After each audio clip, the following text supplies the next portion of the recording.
Great Tribal Chief. This video is purely for entertainment and does not infringe on copyrights or laws. The rights to the novel and image belong to the original author. We do not claim ownership. Don't like waiting and want to listen to this fanfic in full now? Subscribe to our Patreon, where you'll find the best fanfics. Chapter 601. The overall situation is set. The battle that took place in early August was short and intense, but it really scared the British and the Continental Army. The British warships used to wander around the estuary of the Elizabeth River twice from time to time. After all, the British knew that the Yan Huang tribe possessed some good things, and they were also wondering what the mighty chief did in Norfolk. So, the British sailors relied on their own sturdy and fast-sailing battleships, always wanting to pry into the secrets of Norfolk.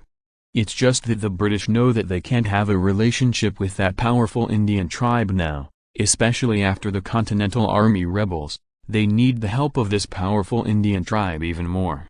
But after that battle passed, the British realized how stupid they were at the beginning. People don't even look at their sailing battleships at all. It's also fortunate that Norfolk, who didn't rush into the Indian tribe, would have been the first to sink the battleship in the Elizabeth River Channel. It would definitely not be the French battleship, but the British sailing battleship. As for the Continental Army, they were also terrified. South Central is their base camp. At this time, they are at a great disadvantage in the northern battlefield, so their senior leaders are trying their best to win over that powerful Indian tribe. It's just that those Continental Army soldiers who are at the grassroots level don't understand what is worthy of being attracted to an indigenous Indian tribe. But when that battle was over, a rumor spread quickly among the grassroots of the Continental Army: the native Indians must not be provoked. If you encounter those native Indians, you'd better turn your head and run away, otherwise your scalp will be cut off by them.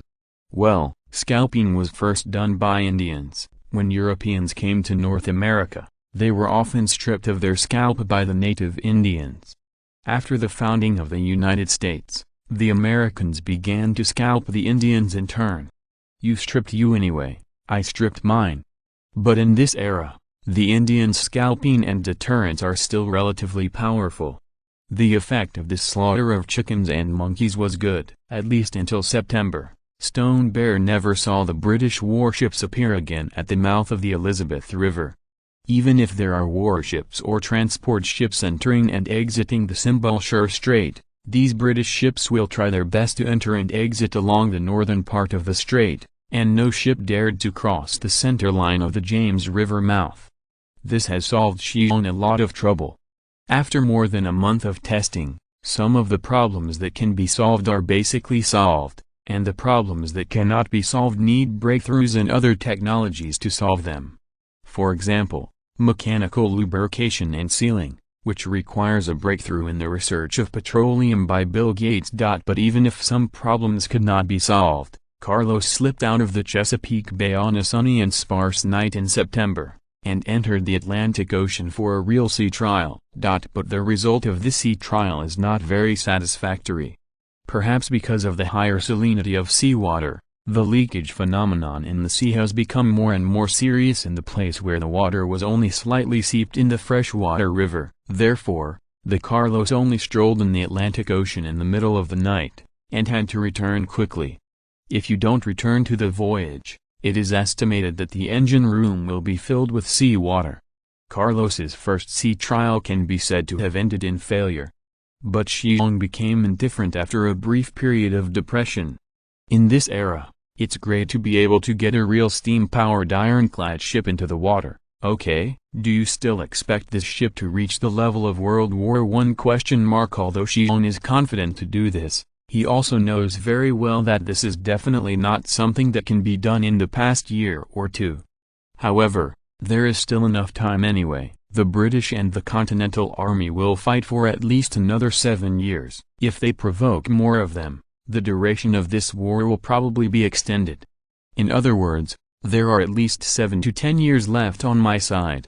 So Shi Xiong is convinced that when this independence war is over, it will be the time when the Yan Huang tribe's ironclad warships will cross the world. Stone Bear stayed in Norfolk until the end of September. and then returned with a group of guards. After living in the Gaoshu tribe for another half-month, he took his wife and children on a boat before the autumn wind cooled down completely. Returned to Xiangjing. The ironclad warship is important, but it is not as important as the development of the entire tribe. In order to conquer the tribes in the Great Lakes region last year, Shi Xiong had not been in Beijing for more than a year to deal with all kinds of things. If it hadn't been for Qiao Lockliu to have the ability, I am afraid that the capital has been messed up by this time.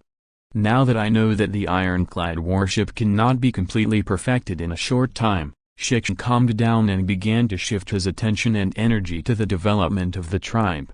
Not long after returning to Beijing, a great news came back from the north.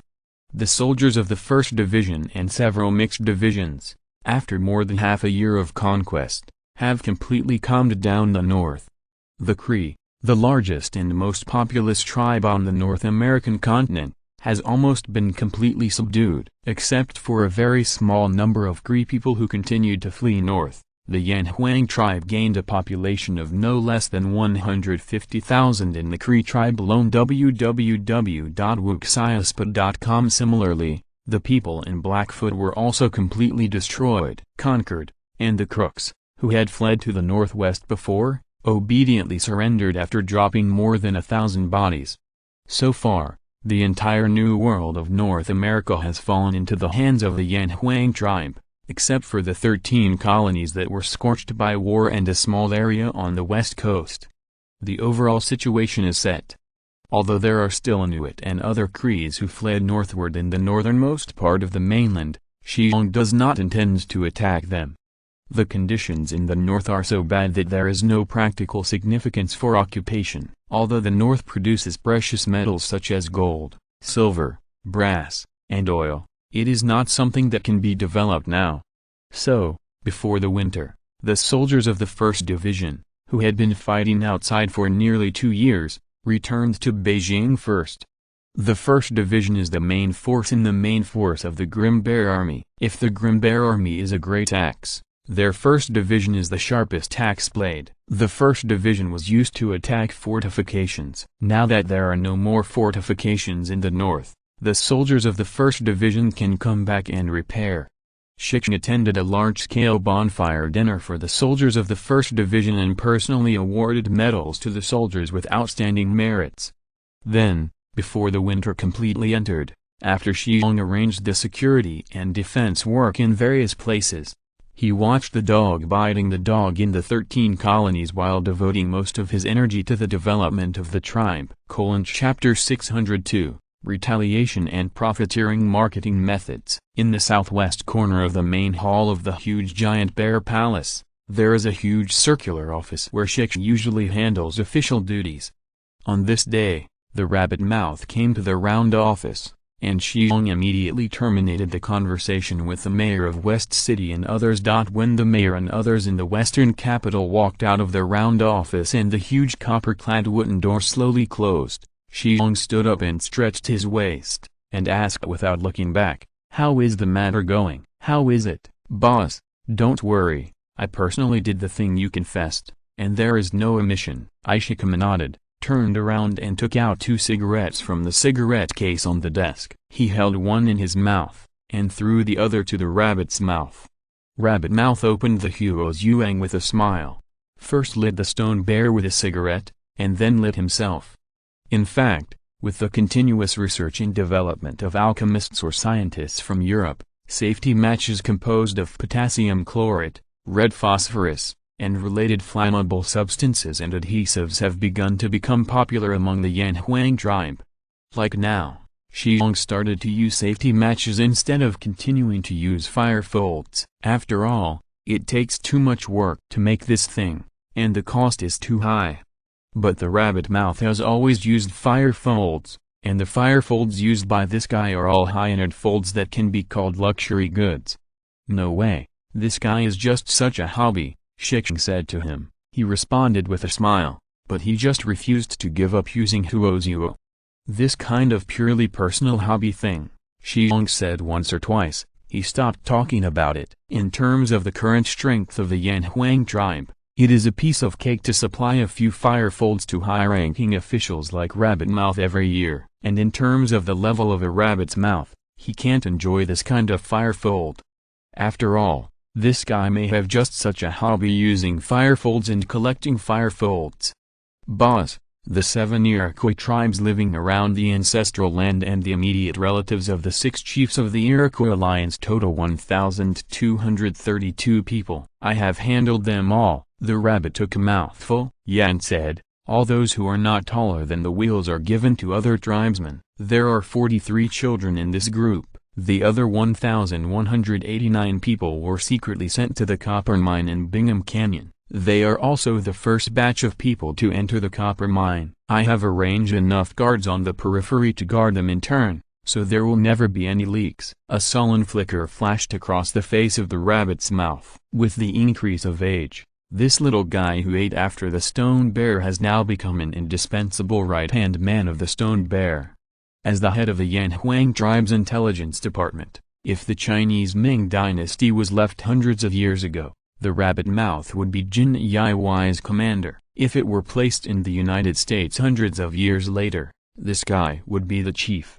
In short, Rabbit Mouth, the little guy who was never seen before, has now become the most feared guy under Shi Xiong. Are you sure there is no missing person? Shi Xiong asked lightly.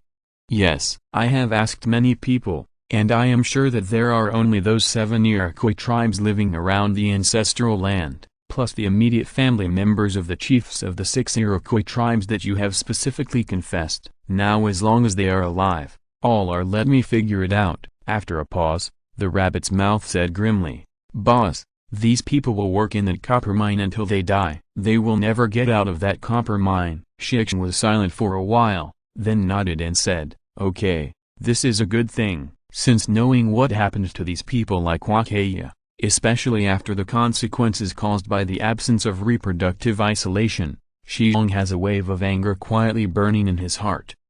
Even if he took his wife and children to the Gaoshu tribe, and then stayed in Norfolk for 2 months, the evil fire never disappeared. Several times when Stone Bear dreams, he can dream of some weird pictures, but these pictures are all about guarding the tribe without exception. So, on the way back to Beijing from Norfolk, Shi Xiong personally confessed it to Rabbit Mouth via radio.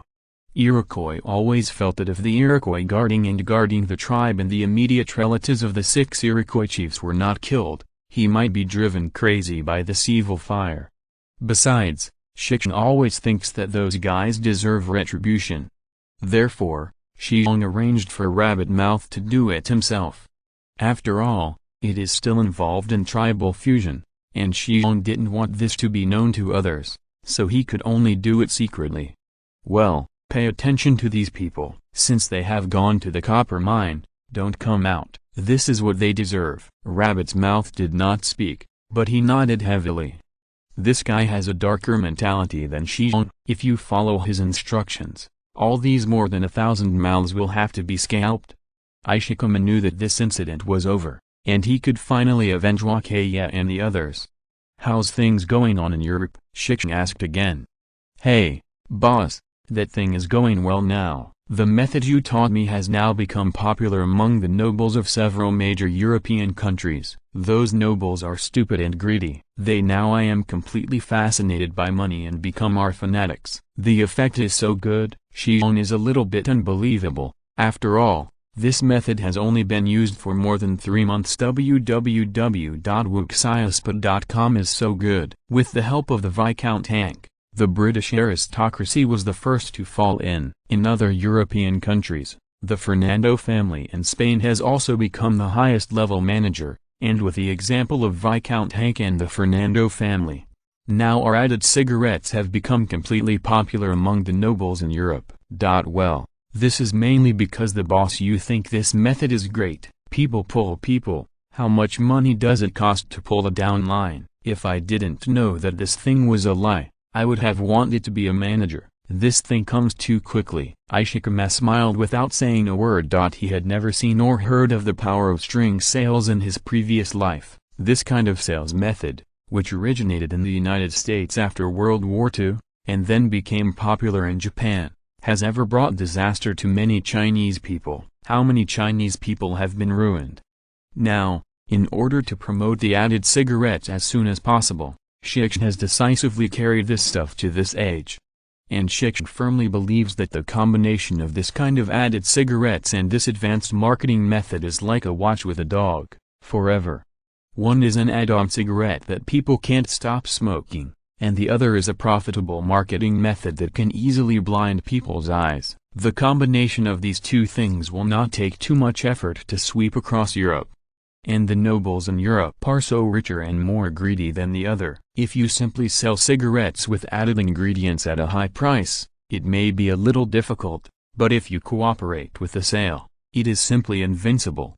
Chapter 603, Do it quietly. Later, the British pound was the standard currency unit of the United Kingdom, while shillings and pence were subunits of currency. 1 pound sterling equals 10 shillings equals 100 pence. Typical decimal currency. But at present, the currency unit in the United Kingdom is still decile. 1 pound sterling equals 20 shillings, 1 shilling equals 12 pence, and 1 pound sterling equals 240 pence. The cigarettes previously developed by the Gaoshu tribe were sold at the price of 1 penny a box when they were sold to the 13 colonies in North America. And when a box of cigarettes traveled across the ocean to the European continent, the price of this box of cigarettes immediately rose to 1 penny and 2 French new laws. Well, France-New Zealand is a currency used by the United Kingdom before 1961. And is a unit of currency that originated in the Anglo-Saxon region. Because the purchasing power of the early penny was also quite strong, it was often cut in half penny, or quarter, French New Zealand, to use, so the French new currency unit became the smallest unit of currency in the British currency system. Cigarettes have been an out-and-out profiteering product since their birth. The most profitable industry in every country in the world in future generations is not the banking industry, nor the e-commerce, nor the power industry, but the tobacco industry. Just like China's tobacco industry, the annual tax provided to the country is unmatched by any industry. Now, cigarettes can only be manufactured in the Yanhuang tribe of the New World in North America, so Shi Xiong naturally refuses to let this profitable industry go. To be honest, in the 13 colonies of North America, a box of cigarettes produced by the Yanhuang tribe can be sold for 1 penny. The price is not a little bit too high. At this time, the purchasing power of pennies is quite strong, even if 1 pound is equal to 240 pence. Don't forget that 1 pound at this time is equal to 1 pound of silver. In other words, if 1 gram of silver is calculated as $3 in later generations, 1 penny is approximately equivalent to 1.9 grams of silver, which is 5.7 yuan. Don't forget, this is 5.7 yuan in the 18th century, not 5.7 yuan in the 21st century. If inflation and other factors are taken into account, the purchasing power of 5.7 yuan in the 18th century in the 21st century will probably appreciate more than 100 times. In other words, a box of cigarettes for 1 penny can be regarded as a luxury in this era. In fact, most of the cigarettes produced by the Yanhuang tribe in the 13 colonies of North America and the European countries are affordable by people above the middle class. Ordinary people at most occasionally buy 1 or 2 boxes to relieve their greed. Most of the cigarettes they usually smoke are still pipe. But even so, cigarettes have brought huge profits to the Yanhuang tribe. You need to know that in terms of the purchasing power of 1 penny in this era, 1 penny can make about 15 packs of cigarettes. In the Yanhuang tribe, cigarettes have already formed a streamlined operation, and the tobacco leaves are grown by themselves, and the cigarette paper is made by yourself. These things are almost at no cost. The only place where money is spent is labor costs, and the labor expenses are mostly settled with grain. But the Yanhuang tribe has been harvesting so many years in a row, and the grain can't be eaten. The current Yanhuang tribe is almost the same as eating a big pot of rice. The various classes have not yet appeared, and there is no currency, so whatever the tribe wants to do, it is collectively born. In this way, no matter what the Yanhuang tribe wants to do, The cost will be shared among everyone. It will be very few. Not only cigarettes, but materials such as alcohol, steel, cement, and munitions are actually produced under this model. It is for this reason that cigarettes have such high profits.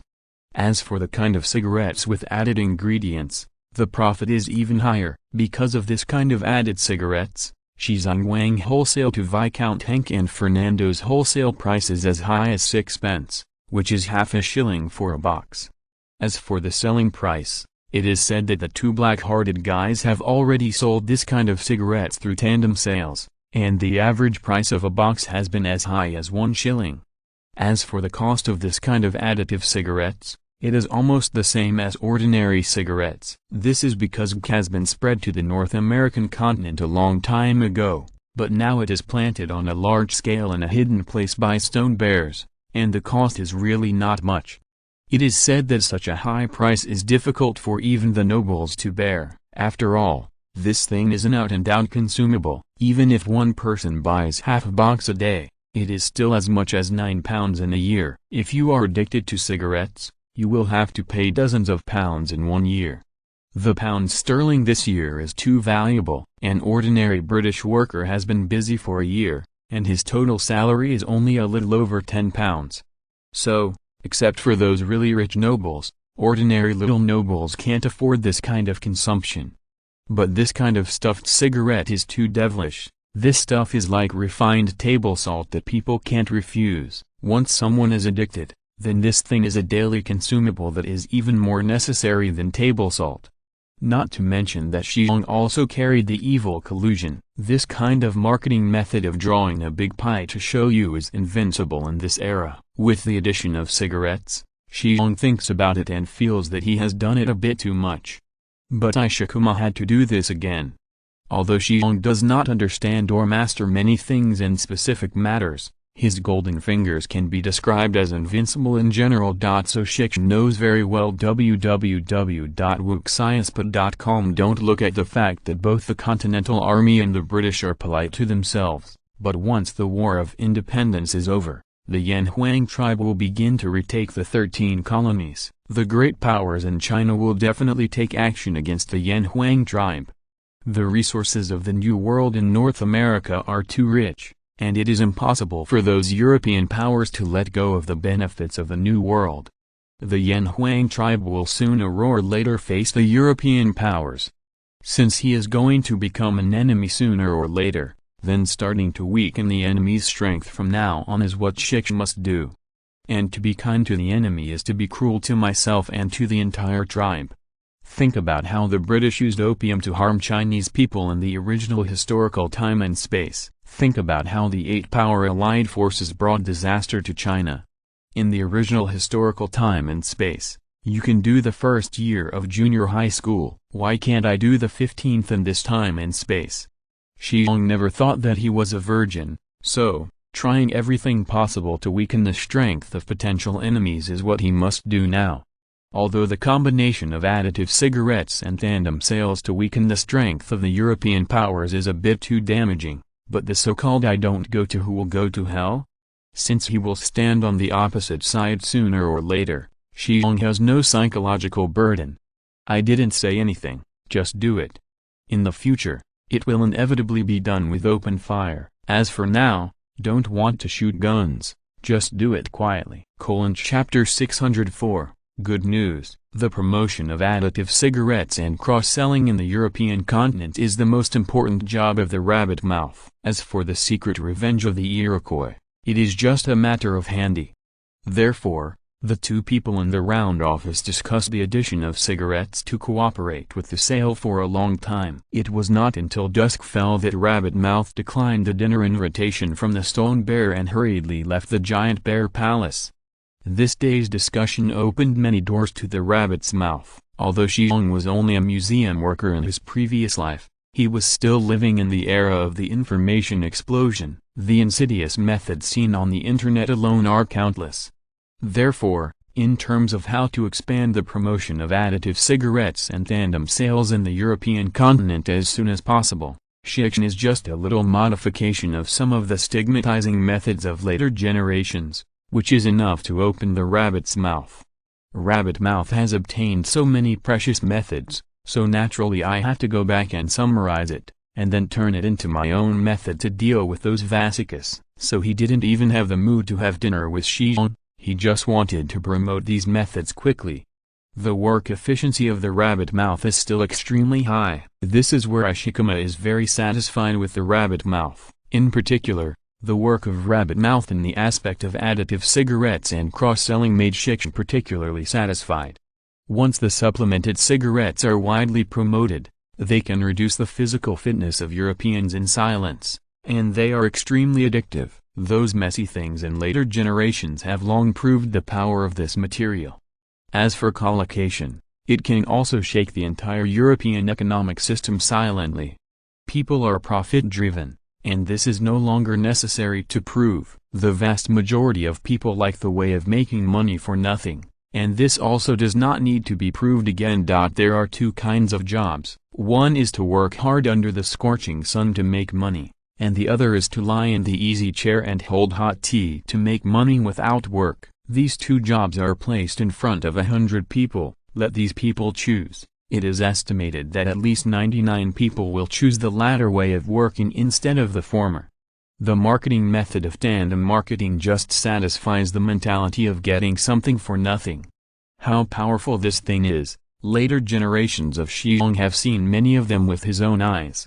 This kind of marketing method that only needs to move one's mouth, and then fool relatives and friends to join in to earn a large amount of head fee. In later generations, it will not be less troublesome. However, even if the country uses legal weapons to crack down on this marketing method, or even declares collusion as an illegal activity, there are still a large number of people participating in this illegal activity.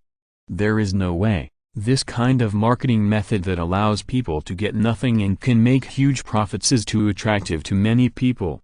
Similarly, this marketing method can still play a huge role in this era. Finally, once this marketing method is promoted throughout the European continent, the top nobles will inevitably benefit, because these nobles joined earlier. The most exploited must be ordinary people, because they joined late. This will create a final situation where the rich get richer and the poor get poorer. The nobles will still enjoy the good life brought about by such huge profits, and the poor will get deeper and deeper because of this method. This situation will inevitably quickly worsen the already opposing class formations, and will eventually lead to political turmoil in various European countries and even the official rebellion. This is what Shi Xiong wants to see most. Now it seems that the work of Rabbit Mouth is fruitful, and now there are a lot of nobles on the European continent who have joined this kind of cross-selling organization. Ewer has swallowed the hook deeply into his stomach. When to pull the fishing line, it depends on the meaning of Shi Xiong. But in any case, this incident is undoubtedly a very happy thing, but the things that made Shi Xiong happier came the next day. Jean Augusta, the contract slave who could not hang on in France and signed the voluntary contractor voluntarily, was picked up from the fortress of Alcron by the stone bear who was still the guardian of the Caber Sacred at the time, has been involved in various studies under Shi Xiong's hands. Because Augusta is proficient in medicine, most of the research he participates in is medicine. Well, it is worth mentioning that the first piece of glass in the Gaoshu tribe was born in his hands. The alchemist who was fished out by the stone bear with his wife and children has now become the chief pharmacist of the Yanhuang tribe. Although in terms of status, he cannot be compared with the tribal great wizard Bakulazu, in terms of importance, Bakulazu is far from being compared with Jean Auguste. More than 10 years have passed, and Augusta has reached the age of 5. His wife Bibera also gave him a son and a daughter. Now his 2 children are accepted in the tribal school education. In the past 2 years, under the guidance of Shi Xiong, Augusta Westland has been carrying out an extremely important medical research project. Now, this project has made breakthrough progress. Therefore, early this morning, Jean Augusta just ran to the Giant Bear Palace to announce the good news. www.wuxiaspa.com Boss, our penicillin extraction has made breakthrough progress. We have successfully extracted a little penicillin powder yesterday. Although the water content is still slightly higher, I think that since we have broken through the technical difficulties of the first purification, it will be relatively simple to perform the second purification. Therefore, the purification of penicillin that you entrusted to me, I think we are almost done." As soon as he entered the door, Augusta had yelled in excitement, ignoring that this was the highest decision-making place for the entire Yanhuang tribe. It can be seen that this guy is really excited. Augusta's words made Shi Xiong's face also a touch of surprise. He decisively ended the conversation with Joe La Cruz, stood up abruptly, walked to Augusta with excitement on his face, pressed his hands heavily on the shoulders of the French alchemist and asked in a deep voice, "Jean, what you said is true. You have done the purification of penicillin?" Augusta's face showed a painful expression, and grinned. "Boss, can you take a little bit of strength first? I think my shoulder has been crushed by you." Shi Xiong let go of his hands in embarrassment, but his eyes were fixed on the French alchemist with hope. Joe La Cruz walked over, his face also had an incredible surprise. You really purified penicillin?" Augusta nodded excitedly, and then carefully took out a small sealed bottle from his pocket with a pinch of gray powder in it. Chapter 605, Penicillin. What penicillin is, I am afraid that no one knows better in this world except Shi Xiong. Well, in addition to Stone Bear, people like Joe La Cruz and Jean Augusta also know some, but even Augusta, who cultivates penicillin and purifies penicillin, does not really know the great effect of penicillin. In later life, even children in junior high school will know what penicillin is used for. To put it bluntly, this thing is a very effective anti-inflammatory drug. In the terms of later generations, this is an antibiotic. However, penicillin is prone to allergies. About a quarter of people who use penicillin will have an allergic reaction, and penicillin is not a broad-spectrum antibiotic, so at the time when the Stone Bears crossed, penicillin was rarely used in clinical practice. But in this era, penicillin is an out-and-out magic drug. Food, transportation, canal, military, education, etc. are currently being promoted by Shi Xiong and the tribe. Of course, apart from these important tasks, Shi Xiong's medical work has not fallen behind at all. Birth, old age, sickness and death. This is something that everyone will experience. Birth, old age, and death cannot be controlled by a Stone Bear. There is no one in this world who can control a person's birth, old age or death. However, if there is enough medical treatment for sickness, with methods and drugs, it can really be controlled well. In this age, why is the average lifespan of people so short? Quite simply, it is caused by the low level of medical care. People in this era are also ill, but the same disease, such as a cold, may be cured by taking a few antibiotics in later lives. But in this era without any antibiotics, a cold can kill people. For example, the Spanish flu that occurred in 2015, there were no antibiotics at that time, so after a flu, 500 million people in the world were infected with this flu virus, accounting for 29% of the global population at that time. And how many people died in that flu? Nearly 40 million people worldwide. Because there were no antibiotics at the time, a flu caused so many deaths. There is also the White Plague of tuberculosis. In the era without antibiotics, once infected with this White Plague, almost no one would survive. In those days, tuberculosis was even more discolored than the current diseases such as cancer and AIDS. In addition, the reason why so many people died during World War I was actually related to the lack of antibiotics. Approximately 10 million people died during World War I, but among these million people, at least more than half were not killed on the spot. According to statistics, there were about 9 million wounded during the First World War. As a result, because there were no antibiotics, about 6 million of them died alive from the infection. Only 3 million wounded survived. It can be seen how much antibiotics have contributed to the improvement of human life expectancy. In this era, the average life expectancy of North American Indians is less than 30 years old. One of the major reasons is disease. The other is that in the war, many wounded died because of unavoidable infection. Let alone a new world in North America. The same is true in Europe. And the same is true in the world. The average lifespan of humans in this era is only a pitiful 31 years. Diseases and wound infections are the greatest enemy of mankind in this era. In the original historical time and space, after penicillin was refined as the world's first antibiotic, the two experts who refined penicillin even won the Nobel Prize in Medicine for penicillin. And it is precisely because penicillin was discovered to be purified that later various other antibiotics came into being. For example, streptomycin, which eventually ended tuberculosis, as well as erythromycin, spiromycin, cephalosporin, pioneer, and so on. It is with these antibiotics that the average life expectancy of human beings has been greatly improved. Before penicillin was purified, the average life expectancy of the population in developed European countries was less than 40 years.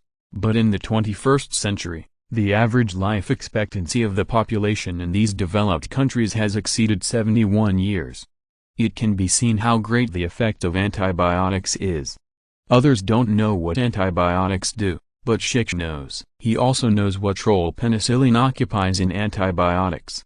It is no exaggeration to say that if antibiotics are the key to improving the average lifespan of human beings, then penicillin is the originator of antibiotics.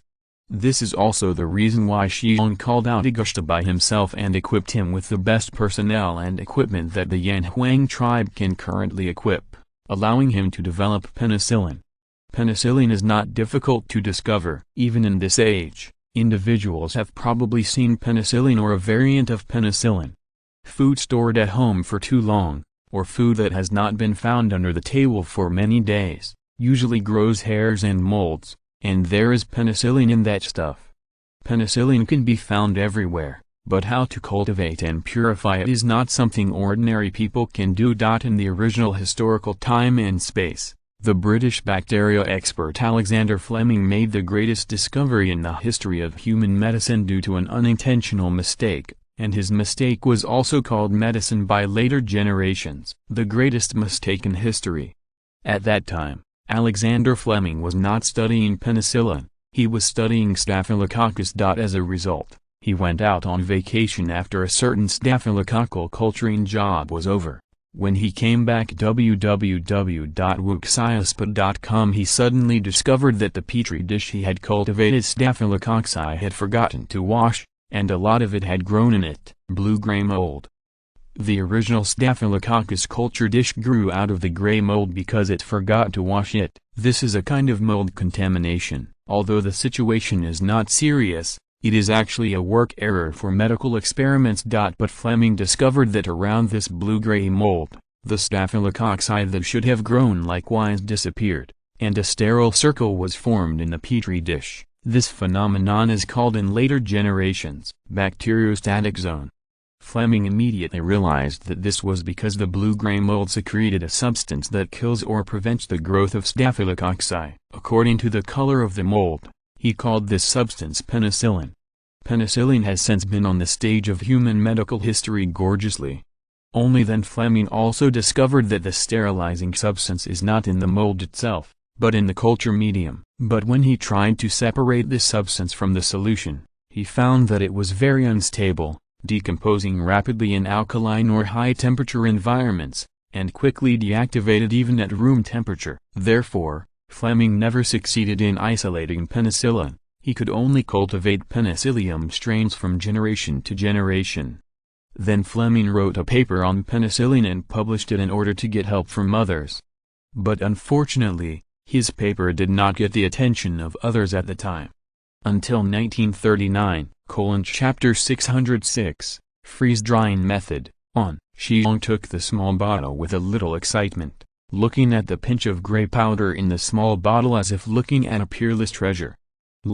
Is the purification process mature? Can you and your team now purify this penicillin in a large amount? After a long time, Shi Xiong raised his head and asked Gaoshu aside and shook his head. Boss, according to your prompt, we now have mastered the process of purifying penicillin, but this process is not mature yet and we need to improve it. If we use the current purification process to purify penicillin, with such a small amount of penicillin, we need at least a week. These words made Shi Xiong scratch his scalp a little bit blindly. He frowned and groaned and said, Go to your laboratory. Kiao. Lakrilu immediately walked outside and whispered to the duty officer standing outside, the chief has very important things to do today, so he won't see anyone today. If someone comes, you just push it away, or let them come back tomorrow. If there is something very important, you can let me know. The duty officer nodded heavily, and Lakrilu immediately followed in the footsteps of the stone bear. The three men, under the protection of a dozen guards, rode in a low-key four-wheeled carriage, and quickly moved towards the Bear Palace. The Yanhuang Institute of Science and Technology in the southeast drove away. The Yanhuang Institute of Science and Technology is currently the highest scientific research institution of the Yanhuang tribe. It is home to many alchemists and scientists from Europe, as well as various scientific research talents cultivated by the Yanhuang tribe over the years. Its status in the tribe and the status of this era, the status of the Royal Academy of Sciences in the UK, is the same. From the first 4 alchemists who followed the stone bear, to the 18 arhats, and now hundreds of alchemists and scientists, the Yanhuang Institute of Science and Technology is now the largest scientific research institution of the entire Yanhuang tribe. The numerous ongoing projects of the Yanhuang Empire are inseparable from the technical support of the Yanhuang Science and Technology Institute. Like the Carlos that is being tested in the Far East, it would not be possible to launch the ship without the technical support of the Yanhuang Institute of Science and Technology. There are also the Chicago Canal currently being excavated, the Erie Canal and the Wayland Canal that are being excavated, all of which are inseparable from the technical support of the Institute of Science and Technology. In addition, the main roads under construction also have a large amount of technical support from the Yanhuang Institute of Science and Technology. Although Yanhuang Institute of Science and Technology is located in the city center of Shangjing, it covers an extremely large area, even larger than that of the Giant Bear Palace, and there are no commercial or residential areas around here. And the environment is very quiet, and there are 2 entire regiments of Grim Bear soldiers stationed and protected around here, so that the security level here surpasses that of the Bear Palace. The stone bear came from the soul of later generations, and he naturally knew the preciousness of these researchers. In today's era, when the Yanhuang tribe is waiting to be rejuvenated, the preciousness and importance of these scientific researchers even exceeds that of the Grim Bear army. The four-wheeled carriage that the stone bear rides has the unique symbol of the Great Bear Palace, a giant bear with its head up and roaring, so even if the carriage has passed more than a dozen checkpoints along the way, no one will stop it. Everyone recognizes a driver who drives a car. That's the personal guard of the deputy commander of the guards and the great chief, the Son of God. The car quickly entered the quiet Science and Technology Institute, and then quickly came to a relatively independent courtyard. Here is the site of Jean Augusta, the Royal Academy of Science and Technology Medical Park. After getting out of the car, Stone Bear and Lakrilu led by Augusta Westland came to a very strong and huge house. Outside there were dozens of Grim Bear soldiers guarding them with guns and live ammunition. After seeing the arrival of Shi Xiong in person, these dedicated soldiers raised their hands and salute with a fanatical expression on their faces. But no one made any noise.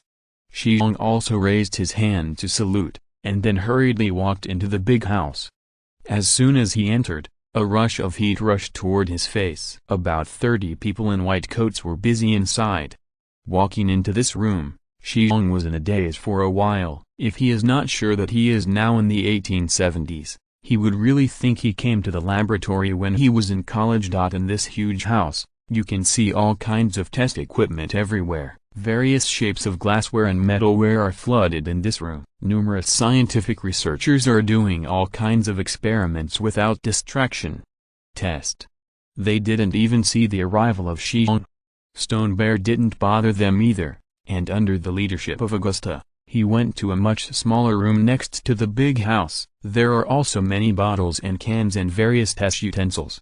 Boss, this is the petri dish of penicillin. Argus said when he walked to a sealed glass room the size of a double person. In this sealed glass room was placed a piece of glassware of various sizes. Our penicillin is cultivated in these vessels, and the temperature and humidity in the glass room are controllable. Shi Xiong nodded slightly when he looked at the glassware of various sizes, filled with brownish-yellow culture medium, and a handful of blue-gray moldy substances floating in the medium. Now, we can cultivate penicillin strains on a large scale. It is not difficult to cultivate this thing, as long as the temperature and humidity are controlled. A large amount of culture can be carried out in a short period of time. However, it is the purification of penicillin that we have not yet found. Large-scale and stable extraction method. www.wuxiaspad.com. Shi Xiong nodded again. As a guide on how to cultivate penicillin and purify penicillin, he naturally knows that the real penicillin is not those blue-gray moldy substances, but exists in these cultures. Only the penicillin purified in these cultures is the real penicillin. It's just that penicillin is mixed in the culture medium. If it is not purified, this culture medium is difficult to store at room temperature for a long time. Therefore, in order to get real penicillin, it must be purified from these culture fluids. But the problem is that although the purified penicillin is in powder form, it is an out-and-out solid in the physical state. To purify the solid from the liquid is generally changed by heating. For the vapor to evaporate, the dissolved penicillin can be precipitated out. Is like the exquisite table salt made by the stone bear after the soul has been worn to this era. In fact, it is a process of using evaporation to purify the table salt. The purification of partial penicillin is not possible with this method, because penicillin bacteria cannot tolerate high temperatures. Once the temperature is too high, even if penicillin is purified, the purified penicillin is useless. In the original historical time and space, Alexander Fleming, who was the first to discover penicillin, was troubled by this link for more than 10 years. It was until 1939 that Australian pathologist Howard Walter Florey and German biology the chemist Ernst Chan began to try other methods to purify penicillin. This method of purifying penicillin is freeze-drying. If you're listening to this novel on a channel other than Fanfic World, it means they downloaded and uploaded it without effort. We cordially invite you to visit our channel, Mundo Fanfic Novelist. There you'll find the original version of this story and you can explore many other novels of various genres. We are waiting for you to immerse yourself in a world of incredible novels. Chapter 607, Freeze-Drying Method. Below, Augusta pointed to a set of seemingly complicated experimental equipment not far from the glass room and said, "Boss, this is the freeze-dried extraction equipment that we have developed based on your instructions. You see, this is a reduction press tank, this is the air extraction equipment, this is the low-temperature refrigeration equipment, this is the continuous heating equipment, this is..." Arriving here, Augustilo looked extremely excited. This is his place, and everything here is condensed with all his efforts. He is the real master here. Shi Xiong looked at it and nodded in satisfaction. Although he attaches great importance to the Yanhuang Institute of Science and Technology, and he has invested no cost for the Institute of Science and Technology, but his usual work is too much, which leaves him little time to inspect the Institute of Science and Technology. Moreover, the Institute of Science and Technology is not just a medical park, there are many other science and technology parks. So although Shi Xiong has been to the Science and Technology Institute several times, this is the second time he has visited the medical garden. When he came to the medical garden last time, the medical garden did not have so many facilities and not so many people. The current medical garden is completely different from when he came last time.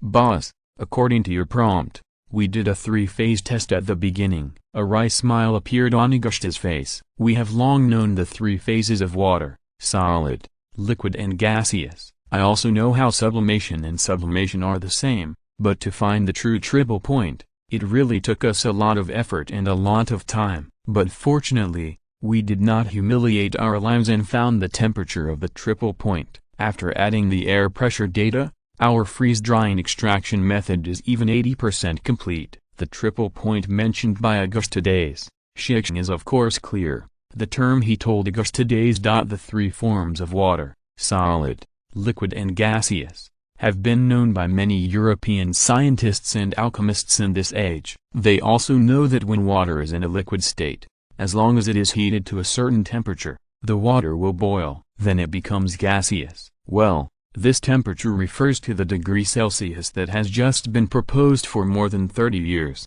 and the specific figure is 100 degrees Celsius. Conversely, if the liquid water is cooled to a certain temperature, which is 0 degrees Celsius, the liquid water will become solid ice. It is a well-known thing to realize the three-phase change of water by heating or cooling. Similarly, the sublimation from the solid state to the gaseous state and the direct transformation from the gaseous state to ancient sublimation are also known to most scientists in this era. But the three-phase point that combines the sublimation point, evaporation, condensation point, and melting, freezing point into one three-phase point, no one knows in this era, and no one can think of changes in air pressure and temperature. It can make the liquid water present a state where three phases of solid/liquid/gas coexist at the same time. This triple point of water, which was discovered and proposed in the 20th century, was later said is the only reference point for thermodynamic temperature, but in this age, the triple point of water has not yet been discovered. Although Shi Xiong was a liberal arts student in his previous life, he still knew this basic thermodynamic physics unit, and he also knew how to obtain the triple point of water. He also knew that to purify penicillin, he had to use freeze-drying. Come to realize. And the front of the freeze-drying method is to find the triple point of water. Finding the triple point of water, if in later lives, it is a breeze. But now, knowing is one thing, it is very difficult to find the triple point of water. Everyone knows that when the temperature remains the same, there is also atmospheric pressure that affects the phase state of water. For example, at sea level, when the pressure is basically 1 atmosphere, water needs to be heated to 100 degrees Celsius before it can boil. But if the altitude rises, the air pressure will decrease and the boiling point of water will decrease accordingly. In the Sunshine City in the Huaxia Tibetan region, at an altitude of 3,650 meters, water will boil as long as it is heated to 92 degrees Celsius. This is the decrease in the boiling point of water due to changes in air pressure. So, if the air pressure drops to a certain level, water can boil at room temperature. Conversely, if the air pressure continues to rise, the boiling point of water will continue to rise at the same temperature. Cooking things quickly with a pressure cooker is actually because the pressure in the pressure cooker is much higher than the outside world, so the boiling point of the water will rise a lot, and the things cooked in the pot will be easier to cook. Although Galileo discovered air pressure more than 130 years ago, and Torricelli later invented the barometer, even in this era, there are not many applications of air pressure in the scientific community. Perhaps many people now know that changes in air pressure and temperature will have different effects on liquid water, but it is still too early to find the triple point of water. If it weren't for Shi Xiong's prompts and instructions, Augusta Westland would not know how to fix the triple point of water. But with Shi Xiong's tips and instructions, Augusta Westland and his team members finally found the triple point of water after spending a long time. At a temperature of 0.01 degrees Celsius and a pressure of 0.61 atmospheres, pure water will present a state where three phases of solid, liquid, and gas coexist. Boss, you said that penicillin is not resistant to high temperatures and must be purified at low temperatures. So when we found the triple point of water, we frozen the culture medium for cultivating penicillin www.wuxiaspa.com. Then we put the frozen solid culture medium into the decompression tank, which is this device. Augusta pointed to the sealed device made of thick glass. After the frozen culture solution is put into the decompression tank, we start to extract the air in the decompression tank. Because the air in the decompression tank is continuously drawn out, the air pressure in the decompression tank will decrease. At the same time, we will give the decompression tank keeps cooling down. When the temperature reaches 0.01 degrees Celsius and the pressure drops to 0.61 atmospheres, the water in the culture solution will continue to sublimate and become gas. leaving behind the penicillin powder that has been purified for the first time. Shi Xiong nodded in satisfaction. In fact, this was his hint and instruction to August. This method is also the freeze-drying extraction method used by Ernst Chan to purify penicillin. It is not easy for French alchemists to really purify penicillin in this era according to this method. However, the penicillin powder after the first purification still contains about 10% water. Some water in these powders is attached to the penicillin powder in the form of crystal water. Once the temperature and air pressure change, the crystal water it will become a liquid, which will make the penicillin powder damp and cause the penicillin powder to deteriorate. Therefore, after the first purification, we use microheating and continue to reduce the atmospheric pressure for a second purification. The penicillin powder purified in this way as the water content is only about 2%. This penicillin powder can be stored for a long time. The penicillin powder stored in the vial you see is the penicillin after the second purification. Chapter 608. A long way to go. As for August's work, Shi Xiong had no other ideas but satisfaction. This is penicillin. In this age, this thing is the magic medicine to cure diseases and save people. It can definitely exist side by side with vaccination. You must know that in the original historical time and space, penicillin was hailed as one of the three major inventions during World War II. It was an invention that coexisted with mushroom bombs and radar. The plan for mass production of penicillin in the United States during World War II was second only to the Manhattan Project. If there is any regret now, it is the production of penicillin, but this is not a problem. As long as a way to purify penicillin is found, the increase in production is only a matter of time. How about penicillin experiments on animals? Shi Xiong asked. These words made August's expression of excitement suddenly collapsed. Boss, before purifying penicillin, we have done many experiments on animals with penicillin culture solution, but the effect is not very satisfactory. I think it is directly related to the amount of penicillin in the culture medium. However, I think that if the purified penicillin is used to increase the dose for experiments, I think the effect will be better, but it is necessary to experiment with the proportion of penicillin. Words caused Shi Xiong to sigh inwardly. Sure enough, this penicillin is not that easy to handle. Don't think I have found a way to purify penicillin, and I have also successfully purified penicillin, but just such a small amount is really not enough. Actually, in the original historical time and space, when Fleming discovered penicillin, there were only 2 pore units of penicillin in a liter of penicillin culture solution. Calculated according to this concentration, if the daily dose of penicillin is estimated by intramuscular injection of 10,000 units per day, it is necessary to pour all the water from a 25-meter short-track swimming pool into the human body to have a curative effect. This is obviously impossible. But for penicillin to be effective, the dose must be increased. Although the culture medium used by Augusta Westland has been replaced with corns deep liquor and the dose of penicillin in the culture medium has been greatly increased, it still fails to meet the standards of clinical trials. At the time, Fleming was trapped by the inability to purify penicillin, and was unable to realize the transformation of penicillin from 0 to N. Later, even after Australian pathologist Howard Walter Florey and German bacteriologist Ernst Chan found out how to purify penicillin, at first they were unable to fully exert the great efficacy of penicillin because of the production volume. After Florey and Chan found out how to purify penicillin at Oxford University, they began to hire many local girls to cultivate penicillin in various bottles and cans that can be found in Oxford University. It is said that at that time he turned Oxford University into a mold factory. Even so, the production of penicillin still cannot reach the point where it can be used clinically. But Florey is a real genius. He is not only proficient in pharmacology, but also an outstanding organizer. Florey knew that it was impossible to develop penicillin that could be used clinically by relying on his Anchion and strength alone, so he recruited more experts to jointly study how to increase the production of penicillin. Norman Heatley was among those whom Florey found, so Heatley developed an aqueous solution of penicillin and adjusted the pH of the liquid, which enabled penicillin to be used in animals and humans. But the penicillin obtained by this conventional method is still very small, not even enough to treat a patient with bacterial infection. So Florey began to seek help from the pharmaceutical factory. He first contacted the British pharmaceutical factory, but all the forces combined were not enough to solve the problem.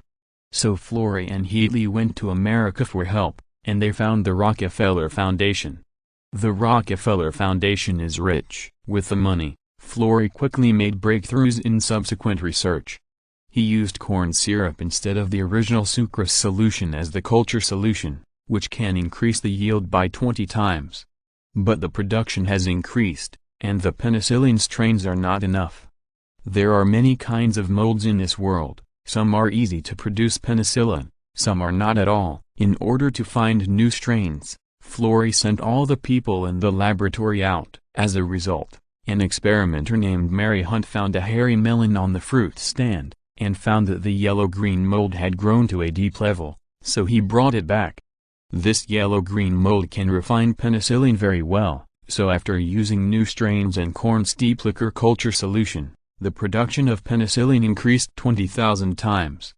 However, even so, the production of penicillin was still insufficient. Later, several major pharmaceutical giants in the United States joined in, and thousands of engineers worked together to finally increase the concentration of penicillium by nearly 100 times, which achieved the requirements of industrial production. Therefore, it is far from enough to successfully purify penicillin. How to increase the concentration of penicillium and the production of penicillin is the key. But as soon as Shi Xiong thought of this, Augusta said, "Boss, we have found a way to cultivate a large amount of penicillin in the kind of melon you mentioned." www.wuxiaspot.com. The melon you mentioned is really cultivated. The good thing about penicillin, we no longer have to worry about the source of the strain.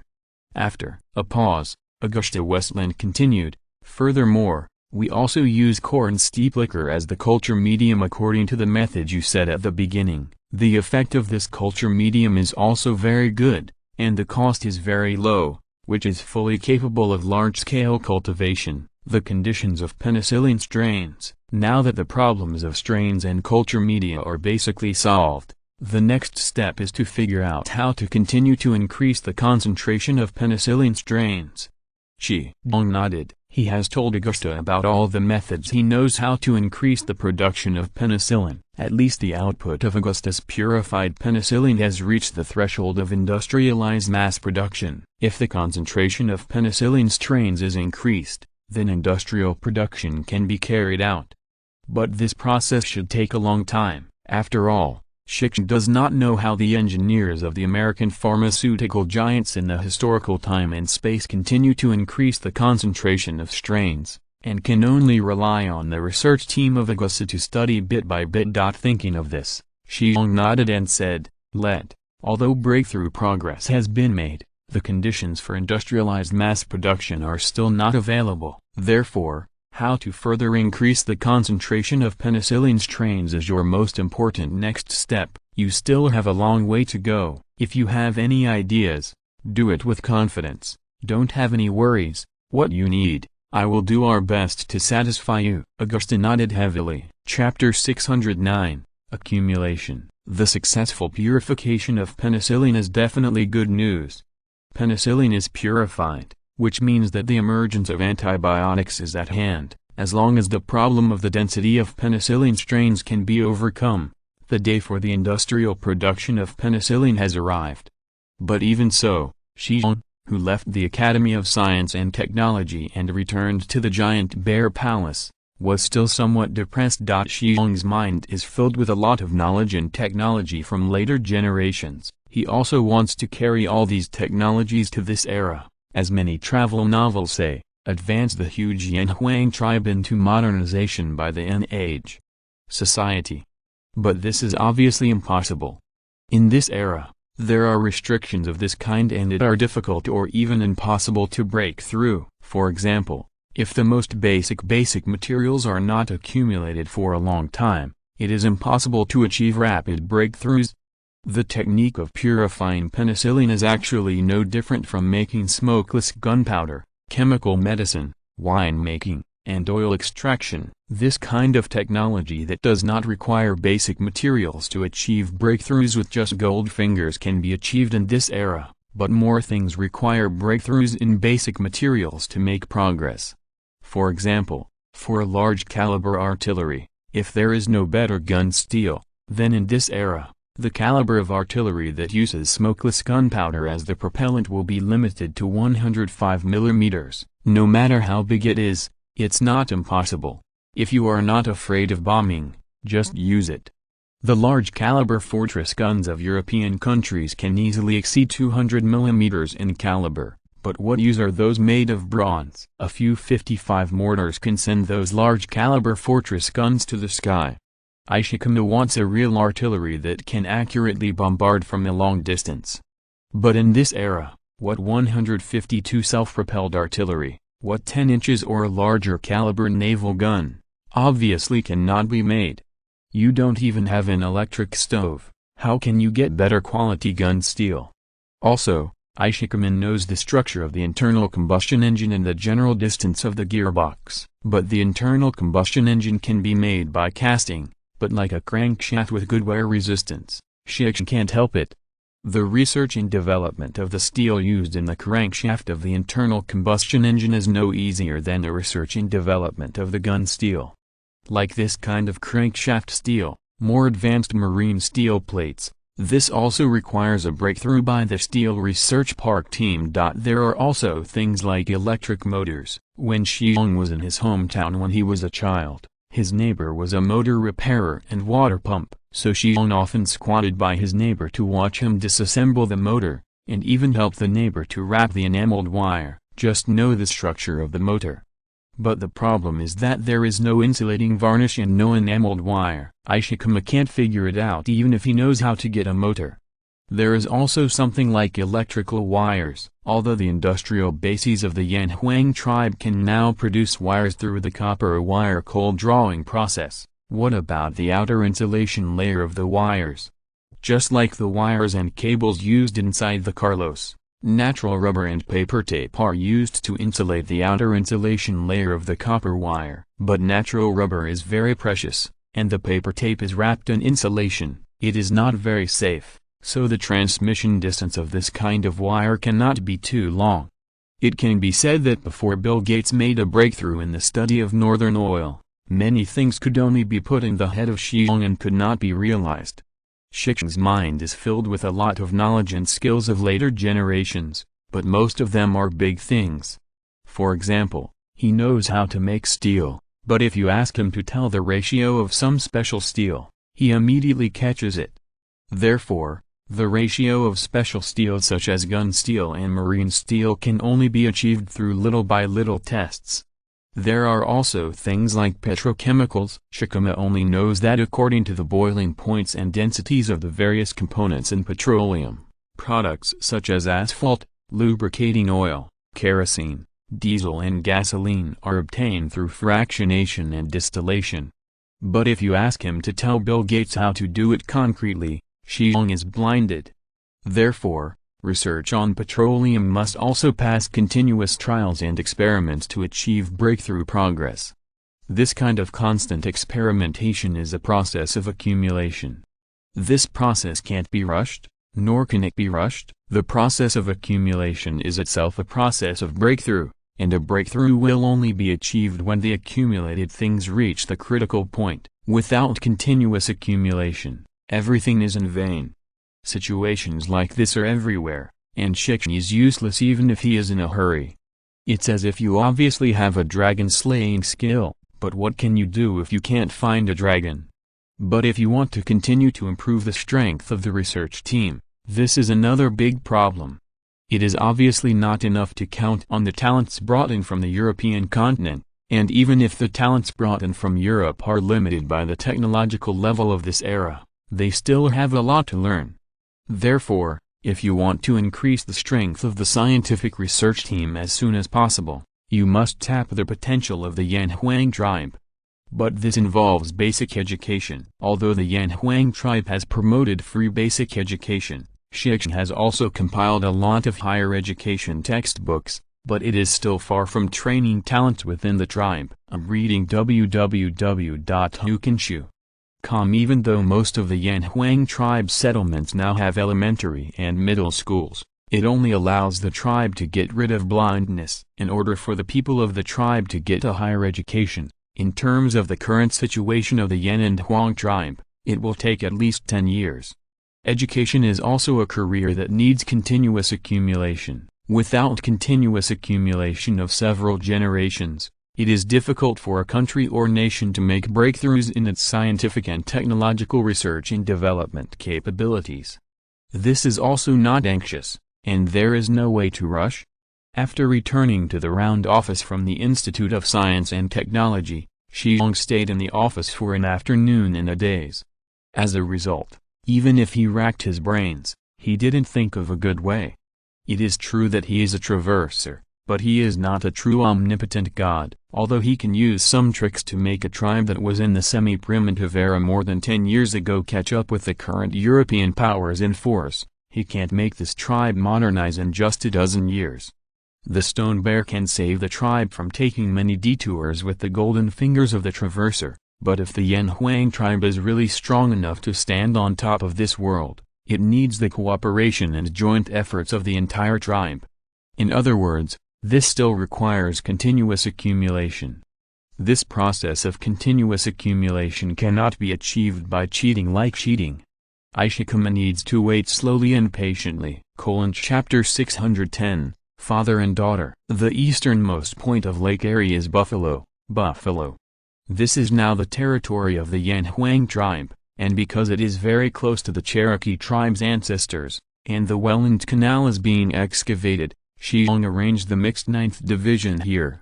In the beginning, the Stone Bear planned to place the northern capital in the Detroit Fortress. Once the British were defeated in a single-force war, the Yanhuang tribe could take back the Detroit Fortress by the way. But then Shi Xiong thought about it, and thought it would be better to set the northern capital in Buffalo in later generations. The main reason is that Buffalo is too close to the ancestral land of the Cherokee tribe, and there are also the Welland Canal that is being excavated and the Erie Canal that is planned to be excavated. Moreover, Buffalo guards the south estuary of the Niagara River. Its geographical location is no worse than Detroit. If you count the Cherokee ancestral land and the two canals, Buffalo is far more important than Detroit. Therefore, Shi Xiong stationed the mixed 9th Division in Buffalo, and at the same time moved a full 40,000 people to Buffalo. Although the migration of 40,000 people has not yet been completed, there is already a prototype of a city there. In the Niagara River northwest of Buffalo, there is a small island, which will be called Unification Island in later generations. Unification Island divides the Niagara River into two rivers, east and west. The width of the river on the west is 400 to 500 meters, while the narrowest part of the river on the east is less than tens of meters. Later generations built a shiplock in the East River, but at this time, the river in this narrow river channel to the east was very ferocious due to the drop. On the east bank of this river, there are several new buildings with a large area. The British alchemist Bill Gates and his more than 30 men now occupy this complex. On the periphery of this building complex, there are 2 battalions of defense forces. This is the Petroleum Research Institute under the Yanhuang Institute of Science and Technology. At this time, in a separate residence of the Research Institute, a tall and beautiful blonde girl was sulking. Just now I quarreled with my father and was severely scolded by my father. Mary Gates was sulking her father. This girl is Mary Gates, the daughter of Bill Gates, one of the 2 alchemists abducted from the Alcaron Fortress when he went to the Alcaron Fortress.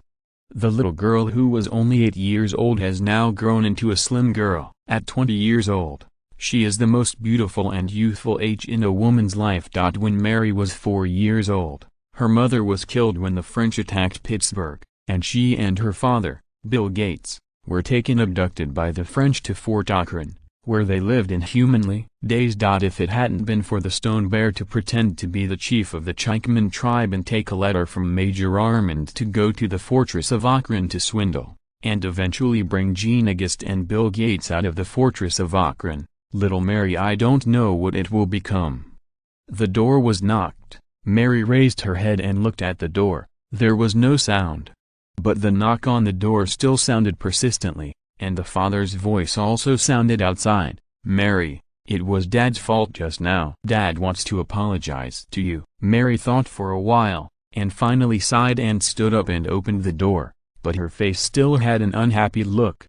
"My boy, I don't want you to go to the fortress of Detroit to take a look, but it's obviously not a good time. You should know that our motherland is now fighting against those Continental Army forces, and the chieftain seems to be very important to us in Britain, and the Continental Army welcomes you very much. If you go to Detroit at this sensitive time, even if you just want to go and have a look, I don't think it's a good choice." "So just now Dad said that your tone was a little harder, and I'm going to give you apologize." Mary tweeted, and finally said, "Father, I know what you just said is correct. As a member of the Yanhuang Institute of Science and Technology, I shouldn't have gone to the Detroit fortress at this sensitive time." Hearing what his daughter said, Bill Gates's face showed a gratified smile. "My child, I'm really happy that you think this way. As we are now, we are indeed not suitable for and our compatriots met. Not to mention that my father is still taking on such an important task. I don't want some of our actions to cause the chieftain to be unhappy." Mary Gates nodded silently. She admitted that her father was right, but she really wanted to go to the Detroit fortress to see the British like herself.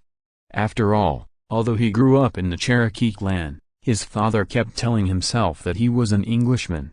"Father, I remember that when we were picked up by the chief from Akron Fortress that night, the chief, who was still the guardian of the high priest of Cabru, once promised himself that as long as you still have Uncle Igastable to serve the tribe for 5 to 7 years, then Lord Chief can let us go. But after all these years, why are you reluctant to leave here and return to England?"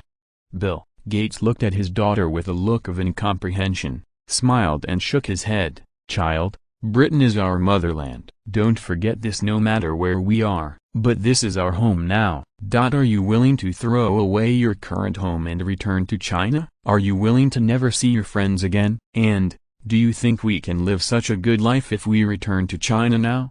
After a pause, Brother Gay continued earnestly, "When my mother and I left the motherland and came to the New World not far away, we wanted to create a name and then go home gloriously. As a result, I didn't expect us encountered something like that in Pittsburgh. And your mother was also buried in that battle, and we were taken abducted by the French to Fort Akron. I think you must have an impression of the days at Fort Akron." There was a look of horror on Mary's face. www.wuxiaspad.com nodded and said, "Although I was young at that time, I can remember those days for a lifetime. I never want to live that kind of life anymore."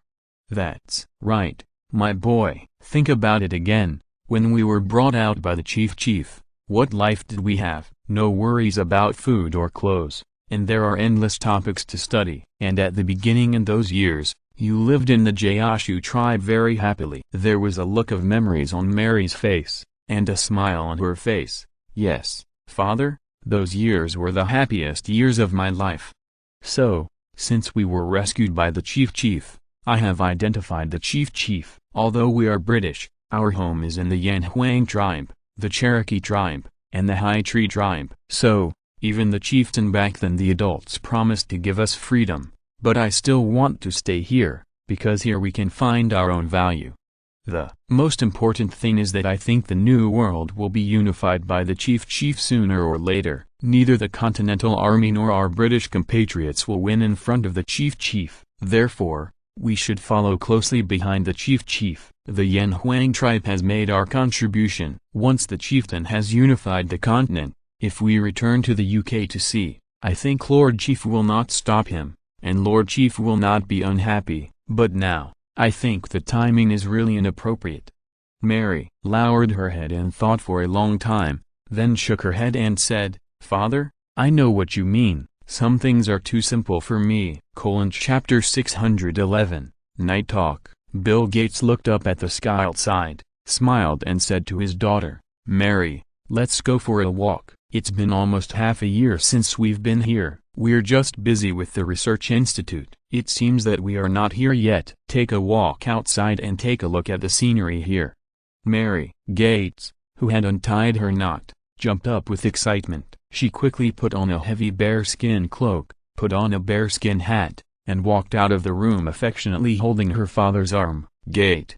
It is the midwinter season, and there was a heavy snowfall just a few days ago. As far as I can see after I go out, there is snow covered with white light and the moonlight everywhere." When the father and daughter were about to walk out of the gate of the institute, a man wrapped in heavy fur came out like a ghost and stood beside Gates and asked in a low voice, "Mr. Gates, may I ask you if you want to? Are you going outside with Miss Gates?" Seems to have known this ghostly character a long time ago. Bill Gates nodded. "I just want to go out with my daughter and take a look at the night view here." Those who are busy with work have not yet admired the surrounding scenery, and the work has not been smooth in the past 2 days. "I need to relax and relieve my stress." "Well, Mr. Gates, I will let someone protect you and Miss Gates." The man who couldn't see his face disappeared strangely after saying such a sentence. After a while, Gates found that several shadowy figures appeared in the distance of himself. Needless to say, they are all elite fighters of the Grim Bear Army. Gates and his daughter looked at each other, and they both noticed bitter smiles on each other's faces, and then they walked out without saying anything. The weather tonight is fine, and a bright moon digging like a silver plate hangs diagonally in the sky, exuding infinite silver moonlight. The ubiquitous snow on the ground reflects the moonlight, making the entire wilderness extremely bright. Not long after the father and daughter walked along the cleaned road, Marie let go of her father's arm like a playful, squatted down on the roadside snow, grabbed a snowball, and then hurled it hard. The dense forest on the roadside immediately aroused dozens of unknown birds to soar. Under the bright moonlight, these dozens of resident birds who don't know their names whispered in midair, seeming to blame Mary for disturbing their dreams. Mary looked at the birds in a daze, and after a long time she clapped her hands, and continued to slowly move forward holding her father's arm. "Father, I really envy those birds now, they are much more free than us." Mary's voice was small as if she was whispering, but Gates could hear the complaints in her daughter's tone. With a bitter smile, Gates whispered, "Child, there is no way. As long as we have not left the tribe, then we are the most precious property of the tribe. At this point, you have lived here for 12 years, it should have been clear for a long time. So, you shouldn't complain like this." Mary lowered her head and kicked a small stone. I just think it seems really unfair that the tribe treats us like this. After all, we have made so many contributions to the tribe and we should not be treated like this." "No, my child, you are thinking too simplistically about some things." Gates shook his head slightly. "The chief treats us like this. In fact, it is compelling. Don't forget that when we first came here, the tribe is almost in a state of a semi-primitive society, and the tribe is far from being able to compare with those countries in the European continent. But you look at it now, the countries in the European continent are doing everything possible to ask for the tribe. Why is this? Because the current tribes have grown so powerful that even those French, Spanish, Russians, and Austrians can't provoke the tribes, and our role in it is huge." "Then why are we still under surveillance now?" Mary asked, very puzzled. "Because we are too important to the tribe now, we can't make any mistakes." Gates turned his head and said to his daughter very seriously, "If I were the chief, I would treat us people as well, make the strictest protection and surveillance." Mary is silent. She already understands many things at the age of 20. It's just that her rebellious period seems to come a bit late, so she has such a performance tonight. "Child, you grew up in a tribe. In the past 10 years, you have followed me, followed Jean, followed Jack, followed David, and later Jetty, and learned a lot of things. Now you can say that except for your age. In addition, you are already the most extensive researcher in the entire Academy of Science and Technology. I ask your child, do you like doing research?" Mary quickly nodded and said, "I like to do research. Every time the results of the research come out, I feel extremely happy. This kind of research life with nothing to worry about makes me really happy." "Yes, you like this kind of life, But have you ever wondered why you can live this kind of life now? Seeing his daughter not speaking, Gates continued to whisper, then have you ever thought, if we return to the British mainland, can you still live this kind of life? Can you live this kind of worry about eating and drinking, wearing? You don't have to worry about anything, you just need to concentrate on the research life. Mary hesitated, but finally sighed and said, well, Father, I know what you said is right. I just feel very uncomfortable with this omnipresent surveillance.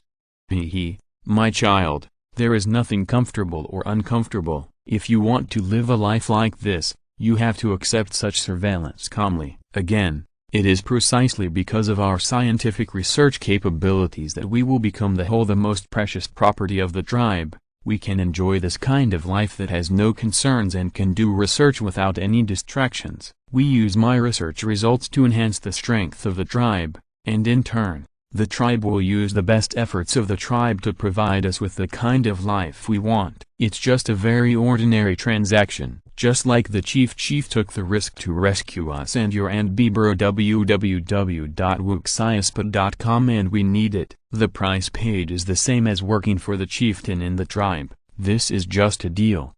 After a pause, Gates said earnestly, my child, because you have been learning from those uncles since you were young, your knowledge is arguably the most extensive among us, and you are still so young now. As long as if you can sink your heart, then you will surely take over the position of the Dean of the Academy of Science and Technology in the future. But I think if we return to the British mainland, we can enter the Royal Academy of Sciences with our abilities. Child, you think things are too simple. Who are those people from the Royal Academy of Sciences? Those people have titles on them, and the families behind them are all nobles. Although our Gates family was a small noble before, but the family has long been dilapidated. Your grandfather and your grandma, uncle, and uncle all lost their lives in smallpox a few years ago.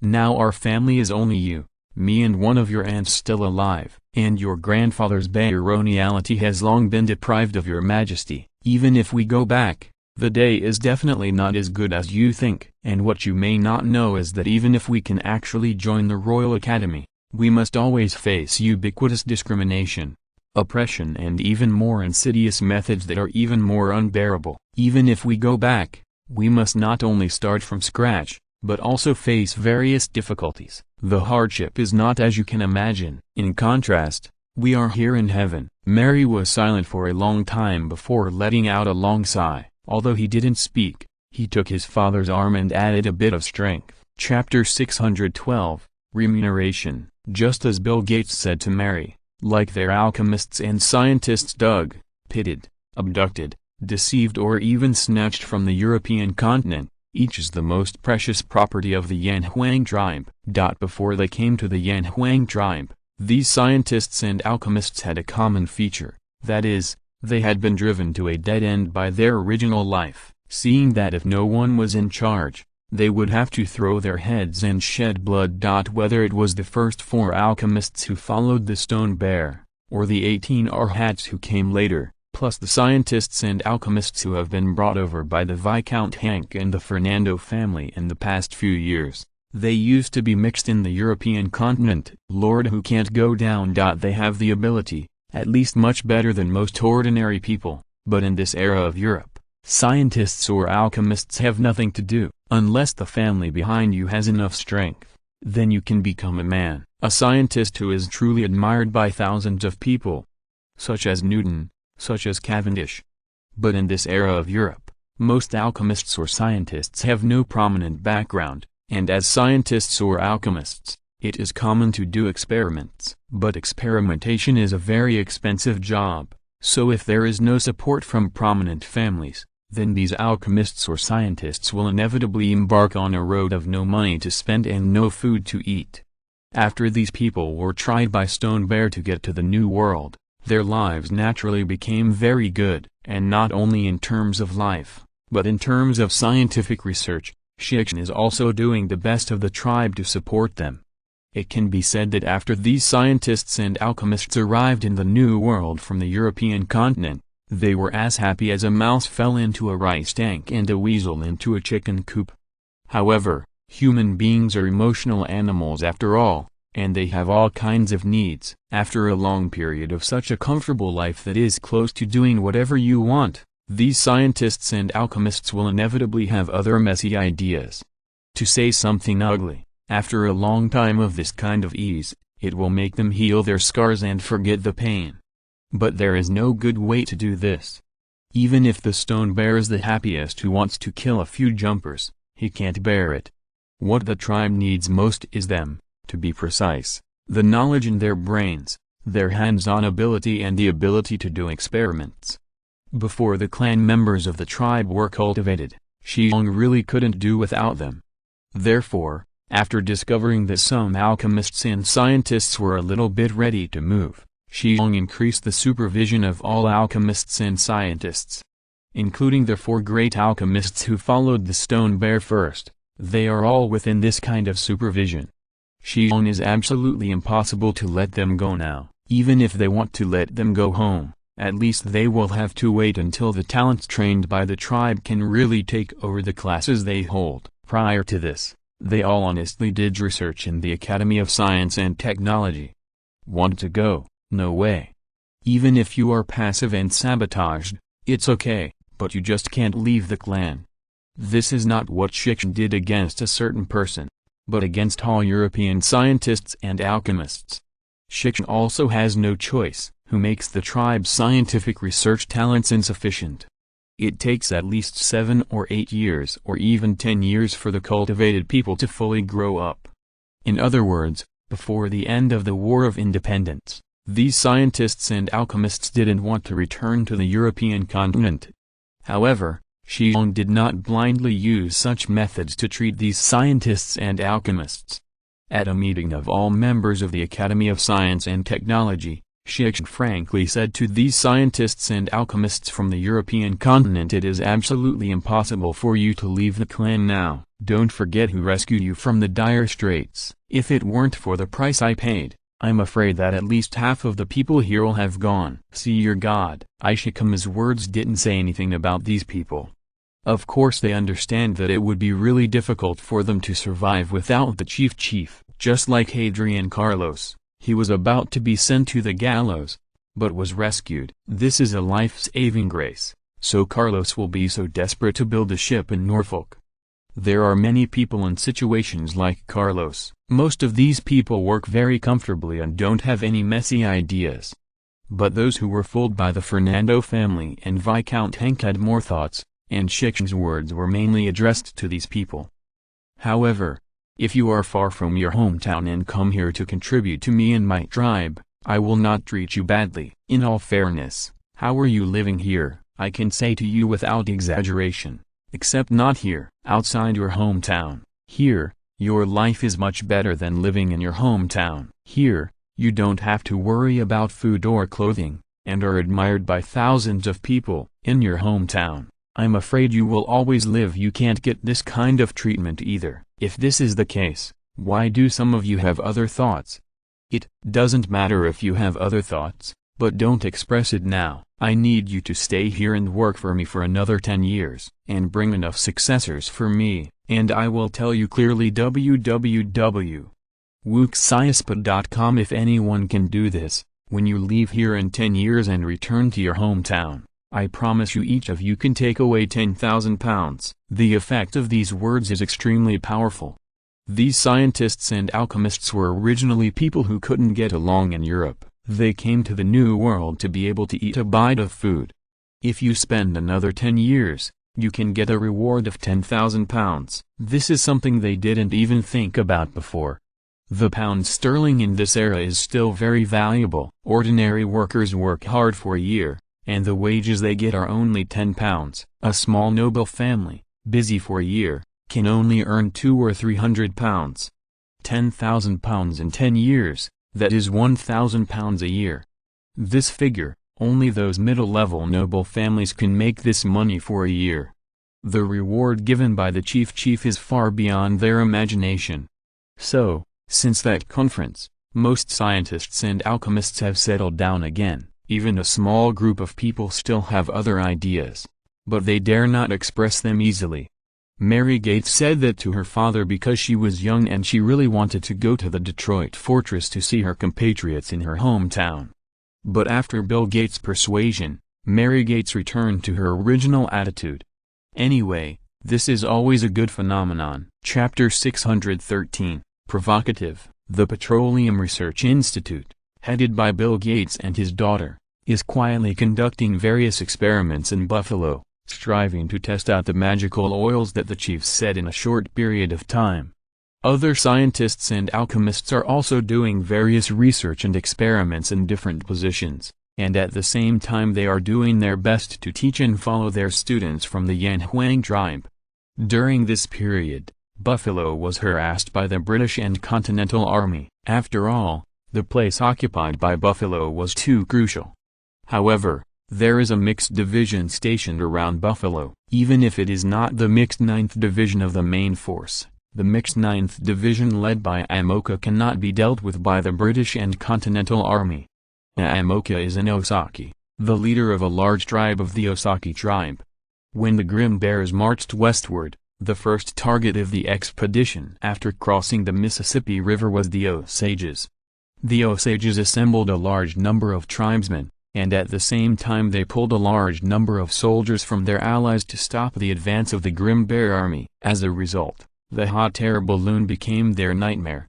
The Osages, who had never seen a hot air balloon, were terrified by this terrorist weapon that could fly in the sky and drop explosive bombs. After the hot air balloon troops led by the Black Wolf lifted into the sky, 18 hot air balloons caused great panic to the Osage soldiers, especially when the Grim Bear soldiers on the hot air balloon began to throw No. 3 grenades down, and the first wave of No. 3 grenades killed a group of high-level tribes including the chief Black Buffalo of the Osage tribe. The Sachi are all collapsed.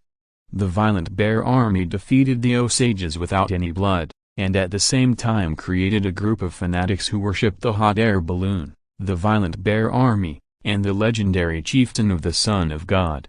Amoka is such a fanatic, he admires stone bears extremely. After the Grim Bear army has conquered the Osages, Omahas, Arapajos and Cheyenne, Amoka joined the Grizzlies. At first he was mixing up the 5th Division. Later, with his outstanding combat ability and outstanding commanding ability, Amoka began to make a splash in the mixed 5th Division. In addition, Amoka himself has a fanatical worship of stone bears, so when the mixed 9th Division was formed, Amoka became the commander of the mixed 9th Division. This confession was given by Shi Xiong himself. Although the combat effectiveness of the mixed 9th Division of Amoka is not as strong as the 4 main divisions, it is definitely much stronger than the original expeditionary force. As the War of Independence became more and more popular, the British and Continental Army began to expand the battlefield to the west. Especially when the British Army defeated the Continental Army led by Washington and occupied New York at the end of August 1776 last year, the war entered a state of intense heat. Although the British Army occupied New York City, the Continental Army took advantage of the British Army's negligence in the winter of this year. On Christmas Eve, the British Army used a beautiful surprise attack on the Delaware River. Lesson: in that battle, 1,400 Hessian mercenaries hired by the British Army were stationed in Trenton. As a result, these 1,400 Hessian mercenaries were captured by the Continental Army. The history of this battle is called the Battle of Trenton. However, the Continental Army, which had won the Battle of Trenton, was not complacent about it. They pursued the victory and attacked the British and Hessian forces stationed in Princeton. On January 3, 1777, they again won the Battle of Princeton. The victory at the Battle of Trenton and the Battle of Princeton greatly eased the British pressure on Philadelphia. And because the British Army suffered 2 consecutive defeats in New York, they began to prepare to expand the battlefield. In this year, when the summer of 1777 had just arrived, the British decided to divide their troops from north to south and prepare to open up Lake Champlain, the Hudson River Valley. In this battle plan, once Lake Champlain, the Hudson River Valley, is opened up, the British can gain a strategic advantage in the northern battlefield. Therefore, in the military plan made by the British, One-way British troops landed from the southern bank of Lake Ontario and moved east along the Mohawk River. The other way, about 7,000 people led by John Burgoyne, went south along Lake Champlain, planning to cooperate with the British. The Third Route Army, commanded by the Supreme Commander of the Army, William Howe, was the British Army stationed in New York and joined in Albany. The British's combat intentions were quickly seen through by the Continental Army, so the British and Continental Army began to appear in the southeast of Lake Ontario. The Yan Huang tribe, which has incorporated the Great Lakes region into its own turf, naturally does not allow the British and Continental Army to toss on its own turf. In particular, Buffalo is now not only digging the Welland Canal, but also has such important research as the Petroleum Research Institute. Therefore, when the British and Continental Army appeared near Buffalo, Major General Amoka immediately ordered the mixed 9th Division to attack the British and Continental Army indiscriminately. Just kidding, you just hit yourself. Even if your brains become dog brains, it doesn't matter to my Yan Huang tribe. But if you want to fight in front of our house, have you ever asked my master? Since you don't give me the master's face, don't blame me for beating your ass.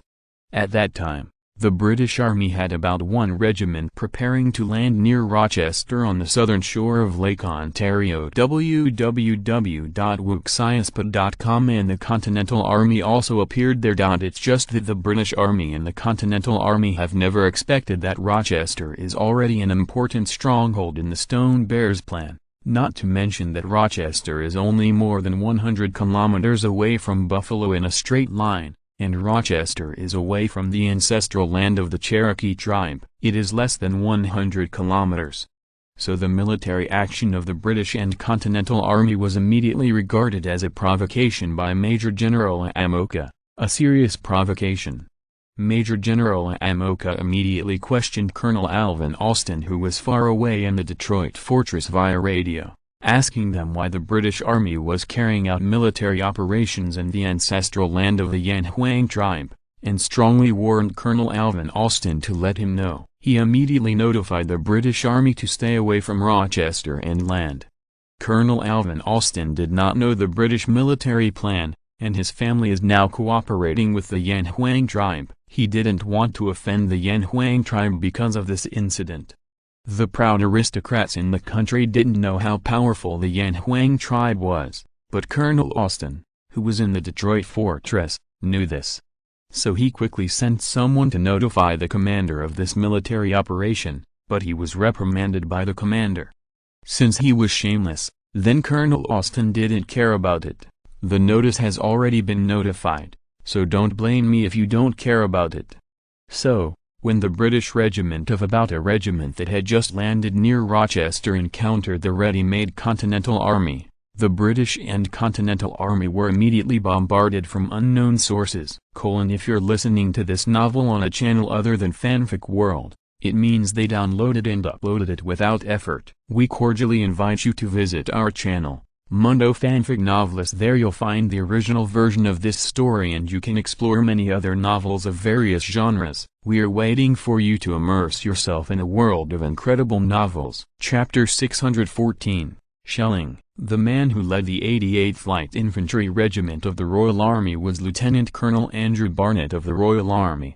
His mission was to land from the south shore of Lake Ontario, then head southeast, merge with the Royal Army landing from other locations on the south shore of Lake Ontario, and finally enter the Mohawk River Valley, then head east along the Mohawk River Valley, and finally arrive at Albany. As early as when he accepted this task, Lieutenant Colonel Barnett knew that his path was not easy. After all, the Iroquois allies that were originally entrenched on the southern shore of Lake Ontario are gone, and the 88th Light Infantry Regiment can only advance on its own. After landing, Lieutenant Colonel Barnett received a warning from Colonel Alston from the Detroit fortress, saying that they should not launch military operations in that area.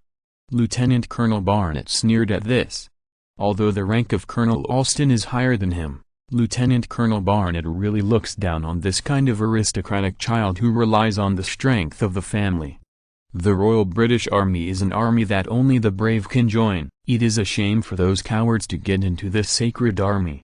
Therefore, Lieutenant Colonel Barnett, who has been fighting in the army step by step, looks down on people like Colonel Alston. So he ignored Colonel Alston's warning.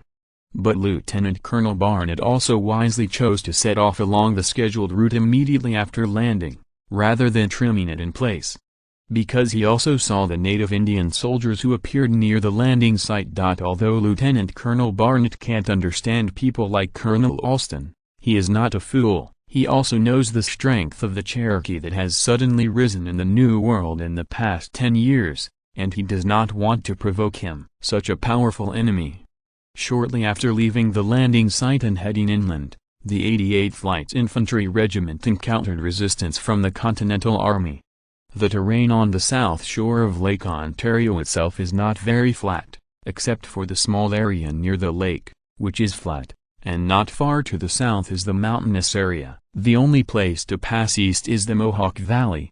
The name of the Mohawk River comes from the Mohawk tribe, the largest tribe in the Iroquois League, also called the Mohawk tribe. In the battle for the Grim Bear Army to regain the ancestral land the year before, Stone Bear used his big bow to successively kill the chiefs of the 6 major tribes of the Iroquois Alliance, among them Wahak, the chief of the Mohawk tribe. Later generations of the Erie Canal from Buffalo to Albany, there is also a section of the river that was built with the help of the Mohawk River. Now, this river valley is the key area in which the British and the Continental Army competed. Because the British landed from several locations, the Continental Army was naturally divided into several parts to deal with the British. Part of it encountered the British 88th Light Infantry Regiment, which had just landed. The encounter between the two sides soon began. Although the 88th Light Infantry Regiment was a light infantry regiment, with the help of domestic sophisticated equipment, the soldiers of Lieutenant Colonel Barnett quickly gained the upper hand with the newly equipped Mississippi rifles and a small number of grenadiers. Mississippi rifle is the rifle sold by the Yen Huang tribe under the direction of Shi Xiong. This enhanced version of the Ferguson rifle, which uses smokeless powder as the propellant and has an effective range of about 350 yards, appeared in the UK with the help of the sales channels of Viscount Hank and the Austen family, and it was immediately obtained. It was sought after by the British Army. The King of England even decided to purchase this rifle vigorously, of course, more as to purchase the ammunition for this rifle. On the battlefield of the 13 colonies in North America, the British Army needed this more advanced weapon to deal with those damned guerrillas. Lieutenant Colonel Barnett's 88th Light Infantry Regiment is fully equipped with this new Mississippi rifle. From the perspective of the battle, this rifle can easily suppress the Continental Army's Kentucky rifle. But just as Lieutenant Colonel Barnett was about to wipe out the Continental Army in front of him, there was a strange whistling sound in the sky. Not many people have heard of the screaming sound of this artillery shell flying in the air at supersonic speeds, so whether it is the British soldiers of the 88th Light Infantry Regiment or those of the Continental Army, this sound after the sound, everyone was stunned. In the next moment, an earth-shattering explosion suddenly broke out on the battlefield where the two sides were fighting. In just this round of explosions, hundreds of British soldiers and Continental Army soldiers who were at war were torn into pieces by this violent explosion, and more people were shocked by the huge shockwave and sound generated by the explosion, nose, eye and ear bleeding. Obviously, they have been shelled. And they couldn't figure out which direction this bombardment came from. The most important thing was that they had never seen such a fierce bombardment. In the eyes of many warriors, the hundreds of human bodies that were broken into 4 pieces, and the shockwave that can shake people to death, are simply made by the devil who drilled out of hell. It's terrible. But by the way, the shelling didn't end even once. Not long after the end of the first round of shelling, the screaming sound that was even more frightening than the roar of death resounded in the sky again. Next moment www.wuxiaspa.com. This battlefield is once again covered by countless huge explosions and gunpowder smoke. Is the third round, the fourth round. When the 7 rounds of shelling were over, no matter whether it was the Continental Army soldiers who were in charge of the interception or the British 88th Light Infantry Regiment, Not many people were alive. The two sides combined nearly 2,000 soldiers. At least 800 people died in the 7 rounds of shelling. Although the remaining people were not dead, they had a lot less parts. There are less than 400 people.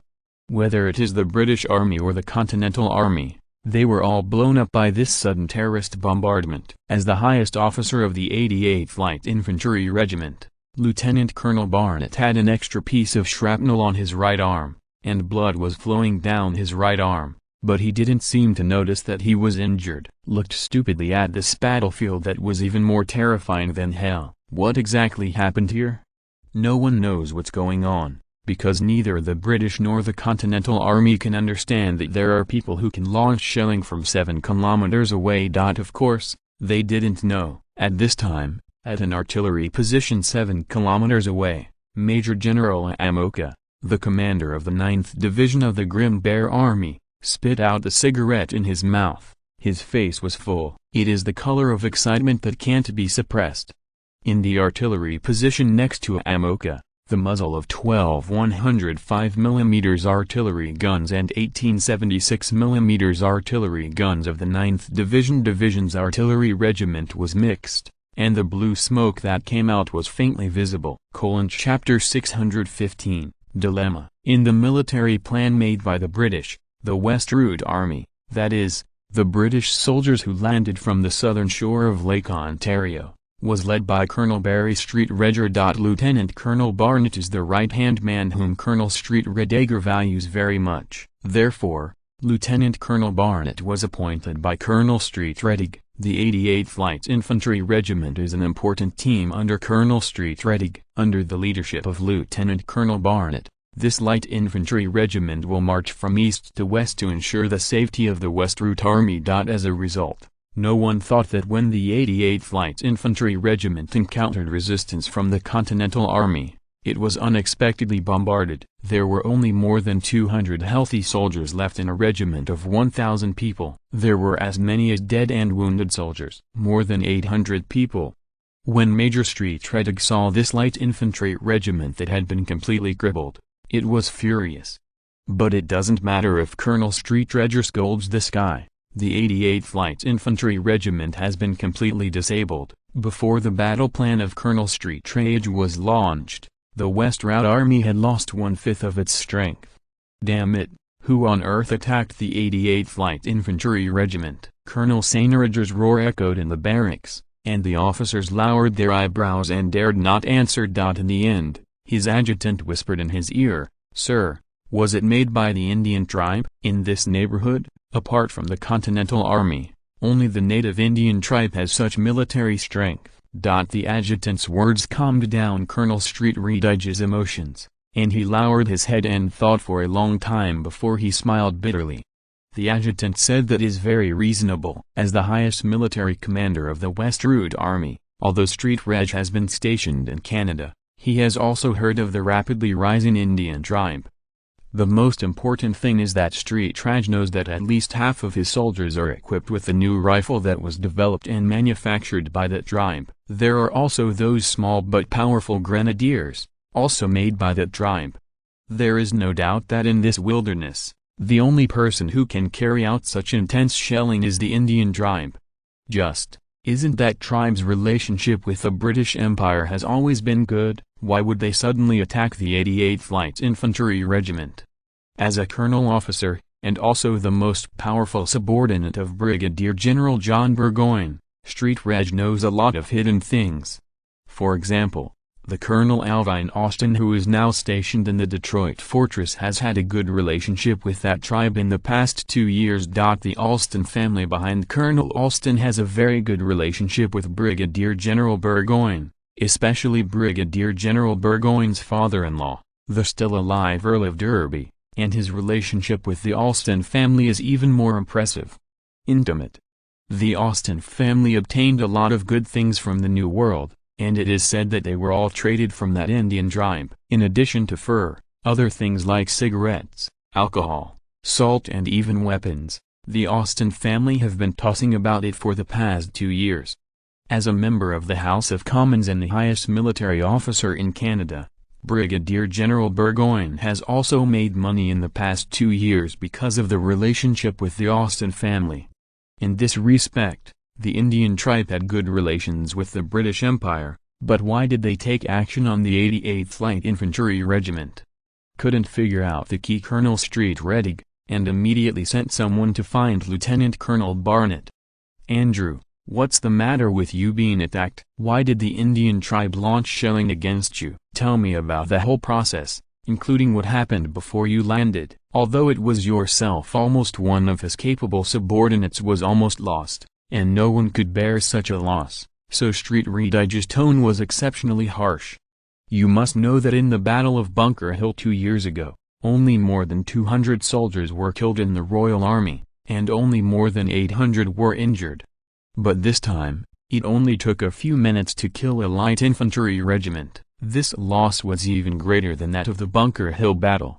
No one can bear such a loss. Sir, I don't know why the natives launched shelling on us. Barnett has completely lost his former arrogant child, and he speaks like a bereaved dog. Say what you have, and you can't hide it, Street Redige said angrily. He had already seen something in Barnett's expression. It's nothing, Lieutenant Colonel Barnett tweeted. That is, when we just landed, Colonel Alston, who was stationed in the Detroit fortress, once sent someone to tell me that we should not land at that location, as if it was because the landing site we chose was too close to the ancestral land of that indigenous tribe. But the landing site was chosen by us at the beginning, which also involved subsequent military operations, so I ignored it at the time. After the landing was completed, just march along the established route, and the result is, when Street Rediger heard these words, he almost passed away with anger. He immediately figured out why the native tribe had to shell the 88th Light Infantry Regiment and the Continental Army. But www.wuxiaspa.com Street Redige really can't lose his temper. Did you say that Barnett did something wrong? No, he did it right. After all, the landing location was chosen when the military plan was made. Barnett had no right to change the landing location, and he could only land and march according to the plan. But this landing site was chosen near the ancestral land of the Aboriginal tribe. Of course, people didn't want it. It's as if two foreign armies suddenly appeared on the outskirts of London fighting there. Who can stand this situation? St. Redige felt that his head was about to explode, but he just couldn't help it. Punched Barnett? The first Street Reg couldn't bear it, and the second Barnett did nothing wrong. He should not bear such a responsibility. Find revenge for that indigenous tribe? Street Redige has no such thoughts at all. Just kidding. Even without this military plan, the Westward Army under his leadership would not join forces with Brigadier General Burgoyne, and he would not dare to trouble the native tribe. According to the information obtained from Colonel Alston, that indigenous tribe's military power is extremely powerful, especially since they also possess a kind of artillery with extremely terrifying range and more terrifying power. Once that thing is fired, they are not enough. People have stuffed their teeth. The 88th Light Infantry Regiment is a living example. The distressed Colonel Street Rediger finally had to choose to swallow this injustice alive. Chapter 616, Tribal Interests. Thanks to the spread of radio, Stone Bear soon learned about the shelling that took place on the southern shore of Lake Ontario. Shi Xiong agrees with Ohamoka's decision. Regardless of whether it is the British or the Continental Army, you must beat and beat when it is time to beat, otherwise these guys will easily their tails. Especially the British, they may think they have a good relationship with the Yan Huang tribe, so they act a bit unscrupulous.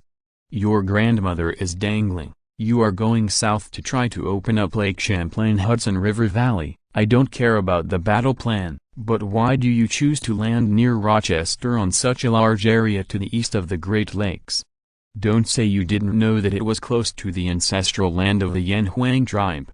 There is Colonel Alvin Austin stationed in the fortress of Detroit. Whether you are Major General William Howe or Brigadier General John Burgoyne, you must know where the ancestral land of the Yan Huang tribe is, but why do you choose it as the landing site?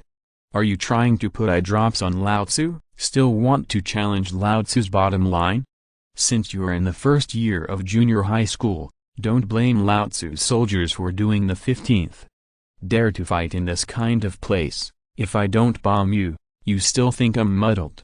Of course, through this shelling operation, the British can also be reminded that the gain of American army is not fuel-efficient lamps. They were able to figure out your marching route just after your troops landed, and successfully blocked the 88th Light Infantry Regiment halfway, which proves that the Continental Army is not easy to mess with.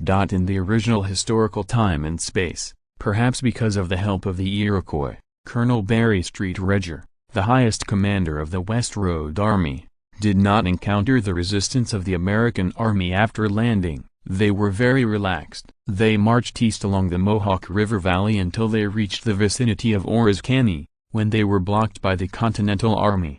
While the Westward Army led by Streetleg was defeated in the Battle of Oriskany, Streetleg had to flee west with his troops. If Streetleg wins the Battle of Oriskany, then the sad Brigadier General Burgoyne will not be blocked by as many as 12,000 Continental Army in Saratoga, and William Howe has not moved north as planned. It was because of the greedy force that the soldiers went south to fight with the Continental Army in Pennsylvania. Although William Howe eventually captured Philadelphia, it caused Burgoyne to the north to lose reinforcements. When the ammunition was exhausted, he finally had to fight in Saratoga, surrendered to the Continental Army. This is Saratoga Victor, known as the turning point in the War of Independence. The 7,000 British troops led by the unlucky Burgoyne finally left more than 5,000 people. After these 5,000 surrendered, it directly led to France's declaration of war on Britain in the second year, that is, in 1778. There are many different opinions about Saratoga Pass in history, and some say that Burgos made greed and trespass, which eventually led to Saratoga Pass. Some say that William Howe did not go northward to meet Burgoyne as planned, which eventually led to Burgoyne's team being defeated by the Continental Army. But anyway, the Western Route Army, which should have been an important supplement to Burgoyne, that is, the 5,000 British troops led by Colonel Barry Street Reddig, did not join Burgoyne because of the failure of the Battle of Oriskany. This is also a very important reason for Burgoyne's defeat. Oriskany is located in the Mohawk River Valley about 90 kilometers east of Lake Oneida. The Continental Army took advantage of the time and place, and used the raid combat method to defeat Street Reddig's troops. Of course, the reason why Streetleg was defeated was also related to their early march too smoothly, which led to Streetleg's carelessness. To the effect, coupled with the Continental Army's surprise attack, led to the failure of Street Reddig, and ultimately to Burgoyne's loss of important Western Road reinforcements. And what if the Westward Army of Street Reddig was not defeated in Oriskany? Or, because of this shelling, Street Reddig always remained vigilant when he marched eastward, and ultimately failed the Continental Army's surprise attack? Maybe Saratoga won't happen in this time and space. With the support of Street Reddig, Burgoyne can easily defeat General Philip Schuyler and General Horatio Gates. What about the 12,000 Continental Army under his leadership? After all, a large part of the 7,000 soldiers led by Burgoyne are Indians living near the St. Lawrence River in Canada. These Indian soldiers are very savage. They are captives and cut their scalps at every turn, and they are not afraid of death in battle. If Burgoyne can get the support of Street Reddig, then Burgoyne's troops are not part of the Continental Army in terms of numbers, and the probability of Burgoyne winning the Battle of Saratoga will rise sharply. That is to say, the history that has already changed. A small change has taken place here, that is, the artillery regiment of the 9th Mixed Division of the Grim Bear Army bombarded the Continental Army and Street Reddig. Perhaps after the shelling, Colonel Street Reddig, who has lost 1/5 of his combat power, will smoothly pass through the Mohawk River Valley, and eventually meet with Burgoyne in Saratoga, and then defeat the Continental Army. Well, this shelling is very likely to kill Saratoga, which was the turning point of the War of Independence. If this is the case, Ishikama would be happy to see it. After all, in general, the British have the advantage, but the Continental Army is not vegetarian. The original Saratoga in the historical time and space is enough to prove the Continental Army's cruelty and tenacity. www.wuxiaspot.com. Since it is, in this way, as long as the Saratoga victory does not happen, the British will continue to fight with the Continental Army. Even if the British will take Philadelphia immediately, the resilience of the Continental Army is too strong, and the main battlefield of the Continental Army is in the South Central and the terrible leads mosquitoes in the Central South, so the British even beat Saratoga, adding the battle will not necessarily take much advantage in the subsequent wars. So, now weaken the strength of the Continental Army and let the British persist for 2 more years. This is in line with the interests of the Stone Bear and the Yan Huang tribe. Therefore, a shelling is a shelling, and a hit is also a hit. It's no big deal. Shi Xiong estimated that there is a high probability that the British will forcibly swallow this injustice. As for the Continental Army, I am afraid that they will also make the same choice as the British. Whether it is the Continental Army or the British, they have not dared to challenge the strength and courage of the Yan Huang tribe. They dare not provoke the Yan Huang tribe. It is in the interests of the tribe to keep the current stable balance between the two. Well, in order to make the two sides hold on for a longer time, it is time for the guy with the bunny mouth to speed up the speed of putting the additive cigarettes in the 13th colony. Let British soldiers and Continental Army soldiers enjoy that kind of cigarettes as soon as possible, then this war will be even more interesting. At that time, there may be a high probability that the two pikemen will appear on the battlefield of the War of Independence. Chapter 617, Neighborhood Committee and Population. This bombardment incident was probably not a small earthquake for the British and Continental Army, but for Shi Xiong, this is just a small ripple. Although it is not known whether this small ripple will eventually form a huge wave that can change the course of war, the Stone Bear only needs to wait silently. Okay, rejoicing. No, it doesn't matter. He doesn't have so much energy on the battlefield of the War of Independence now. Taking advantage of this time, the rapid development of the Yan and Huang tribes is fundamental. On this day, Lu came to the circular office of the Great Bear Palace with a pile of materials. Stone Bear warmly received this powerful comrade who has passed the age of confidence but is still fighting on the front line of tribal management. It has been more than a month since they met last time. Compared to Stone Bear, Lu, the tribal leader who is equivalent to the later prime minister, is obviously more busy. The High-Honored Shi Xiong sits at the top of the entire tribe to control the general direction of the development of the entire tribe. There is no need to do some specific things, but Lu is not so happy anymore. He needs to work for many things himself. Boss, today I want to tell you a good news. As soon as I sat down and drank 2 sips of tea, Lu threw out a topic that Shi Xiong was also looking forward to with his uncontrollable excitement. The news that can make Joe La Cruz, who has always been prudent, so excited is obviously not ordinary good news. So Shi Xiong personally lit a cigarette for Joe La Cruz, and Joe La Cruz took a sip and said, "Boss, according to the statistics just now, as of this year's thundering month, July, the population of our tribe has reached 2.27 million, which is a full 380,000 increase from 3 years ago." Really? Shi Xiong's hand holding the cigarette shook involuntarily, and a large piece of soot fell to the ground.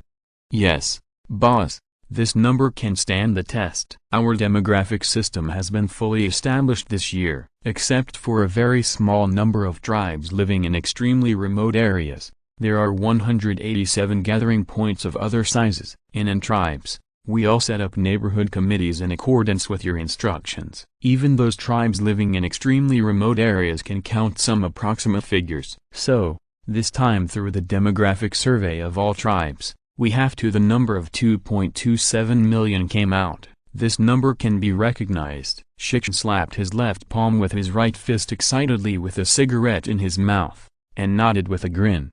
Since the development of the tribe's internal affairs is to be emphasized, some institutions will inevitably become permanent institutions of the tribe. For example, the residential committees of the most basic units that have been proven to be extremely efficient in later generations, Shi Xiong will not let go.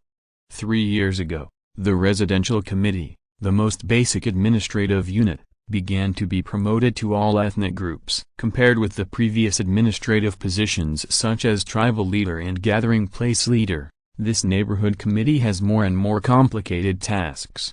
If the Yanhuang tribe is to truly rise, the social form of the tribe must be continuously improved. In fact, even if the Stone Bear has almost unified the entire North American New World, the social form of the Yanhuang tribe is still in a semi-primitive society. And this kind of social form is obviously not suitable for the rapid development of tribes, so this social form must transition to a higher social form.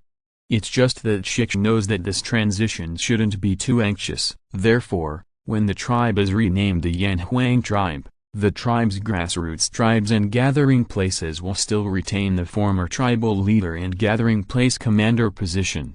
After all, the entire tribe has not really been fully integrated, so this kind of basic administrative unit with clans and cell clans as units still needs to be retained. However, when the administrative unit such as the neighborhood committee is truly and completely extended to all ethnic groups, the previous tribal leaders and the leaders of the gathering areas will sequentially become similar to the later village chiefs, township chiefs and even county chiefs. The same exists.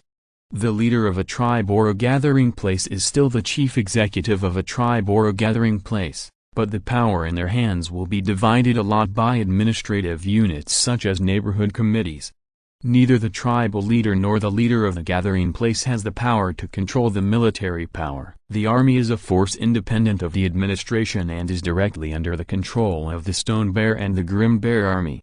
And ordinary administrative power, such as building bridges and roads, farming and grazing, education and medical care, etc., most of which will be undertaken by the neighborhood committee. Compared with the process of the Storm Bear Army's general dominance of the New World, the promotion of the neighborhood committee has to be much eased. In order to promote this administrative organization, the entire Yanhuang tribe took a full 3 years. Now it seems that the effect is obviously very good, because Shi Xiong has not heard of the occurrence of resistance against the neighborhood committee in that tribe or gathering place. Obviously, in the long period of subtle influence, the neighborhood committee, which has undertaken most of the administrative work, has gradually been accepted by the tribe.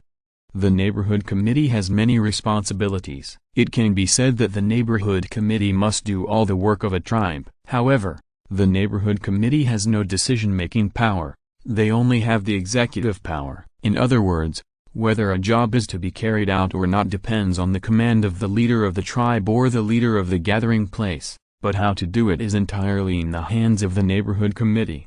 In other words, the tribal leader and the leader of the gathering place are responsible for giving orders. To be precise, they are responsible for conveying higher-level orders. The neighborhood committee is responsible for executing orders. Once the tribal leader or the leader of the gathering place becomes the township chief, county chief or even mayor, the administrative agency of neighborhood committee will become another name: township government, county government or city government. This kind of organization has been proven in later generations of China. www.wuxiaspad.com. So Shi Xiong moved over without pressure. He knows very well how powerful this administrative agency is. Through this kind of administrative department that can penetrate the tentacles to the most basic level, as long as Shi Xiong is willing, he can even grasp the situation of any ordinary family. Just like the work of this census, if there is no such efficient basic administrative unit as the neighborhood committee, it is impossible for Kara Krilu to get such accurate population statistics. Compared with the smooth promotion of the neighborhood committee, Shi Xiong is happier with the rapid increase in the population of the tribe. It should be known that when the Grim Bear Army just started the northern expedition, the population of the entire tribe was roughly 1.9 million, but after 3 years of recuperation, the population of the entire Yanhuang tribe has increased with a substantial increase in food production. It's 380,000, which is an increase of almost 20%, which is definitely an incredible number. In this era, population represents everything. For a tribe to truly rise, a huge population is the most basic requirement. It is as if the Yan Huang tribe has only more than 2 million people, but it occupies the entire North American New World. This is obviously a deformed development. This is because the Grim Bear army is strong, but once the weapons and equipment of the European powers catch up, the Yan Huang tribe with a small population may be in danger. Therefore, increasing the population of the tribe as soon as possible is also one of the most basic national policies for the development of internal affairs. Chapter 618. Lay a solid foundation. One of the priorities of Kara Kleilu's work in the past 3 years has been the promotion of neighborhood committees, and now it seems that the previously anticipated goal has been reached. Boss, the increase in the population of our tribe has the most direct relationship with the substantial increase in our food production. Kiao La Kriulu pinched his cigarette butt, and pulled out a document from the pile of information spread out in front of you. Up to now, our tribe has cultivated a total of about 800,000 hectares of farmland. The farmland is mainly concentrated in the southeast and along the banks of the Big River. Of these 800,000 hectares of farmland, about 400,000 hectares of farmland are planted with corn, main grains such as wheat, calculated on the basis of an average yield of 200 caddies per mu of land, 2 crops a year. 1 hectare of farmland can harvest 3,000 kilograms of grain a year, and 400,000 hectares of farmland can yield about 100 a year, 200,000 tons of food. This amount is enough for everyone in our tribe to eat very much. The other 400,000 hectares of farmland is used to grow other cash crops and high-yield crops. For example, our tribe now uses about 150,000 hectares of farmland to grow potatoes, pumpkins, and sweet potatoes. These high-yield crops are for tribal food. Important supplement. Another 250,000 hectares of farmland is used to grow tobacco, soybeans, and other cash crops. Ishikaman nodded. With the promotion of education, the metric units used by Shi Xiong in previous lives have also begun to be popularized among the tribes. For farmland, Shi Xiong is not so accustomed to using units such as acres and acres. He is more accustomed to using metric units. 1 hectare is equal to 15 acres, and 800,000 hectares is 12 million acres of land. This number does not seem small, but compared to the vast New World of North America, this number is still too small. After all, 12 million mu is 800,000 hectares, which is only 8,000 square kilometers. And how big is the land area controlled by the Yan Huang tribe? In the later generations, the entire United States and half of Canada will be a land of more than 12 million square kilometers. Is a district of 8,000 square kilometers, which is less than 1,000th of the area controlled by the Yan Huang tribe. But even this number is already approaching the limit of the area of farmland that the tribe can cultivate. Without modern agricultural machinery, it is really not easy to cultivate such a large area of farmland with manpower and cattle alone. In other words, the per capita cultivated area of the entire Yan Huang tribe is about 6 mu. And now there is no chemical fertilizer, so the yield per mu is not high. In intensively cultivated farmland, the yield per mu of corn and wheat may reach 400 to 500 caddies, but most of the farmland is still in a relatively extensive farming situation. The average yield per mu of grain in one season can reach 200 caddies, thanks to the fertile soil and water of these farmlands. In later lives, an adult man needs to eat about 600 caddies of staple food a year. If the 2 million people of the Yan Huang tribe were all adult men, they would need about 1.2 million tons of food a year. But after all, the number of adult men in the Yan Huang tribe now only accounts for about 40% of the entire tribe. Women, children and the elderly account for the remaining 60% of the population. Therefore, under the current cultivated area and yield per mu, the food of the Yan Huang tribe is enough to eat. In addition, there are also high-yield crops such as potatoes, sweet potatoes, and pumpkin lanterns that can yield more than 1,000 caddies per mu. Now the Yan Huang tribe can no longer worry about food. If you add meat from hunting and animal husbandry, there is no shortage of food. It is precisely because of enough food that the population of the tribe can get such a rapid increase. Food is fundamental, and this is an iron law in any age.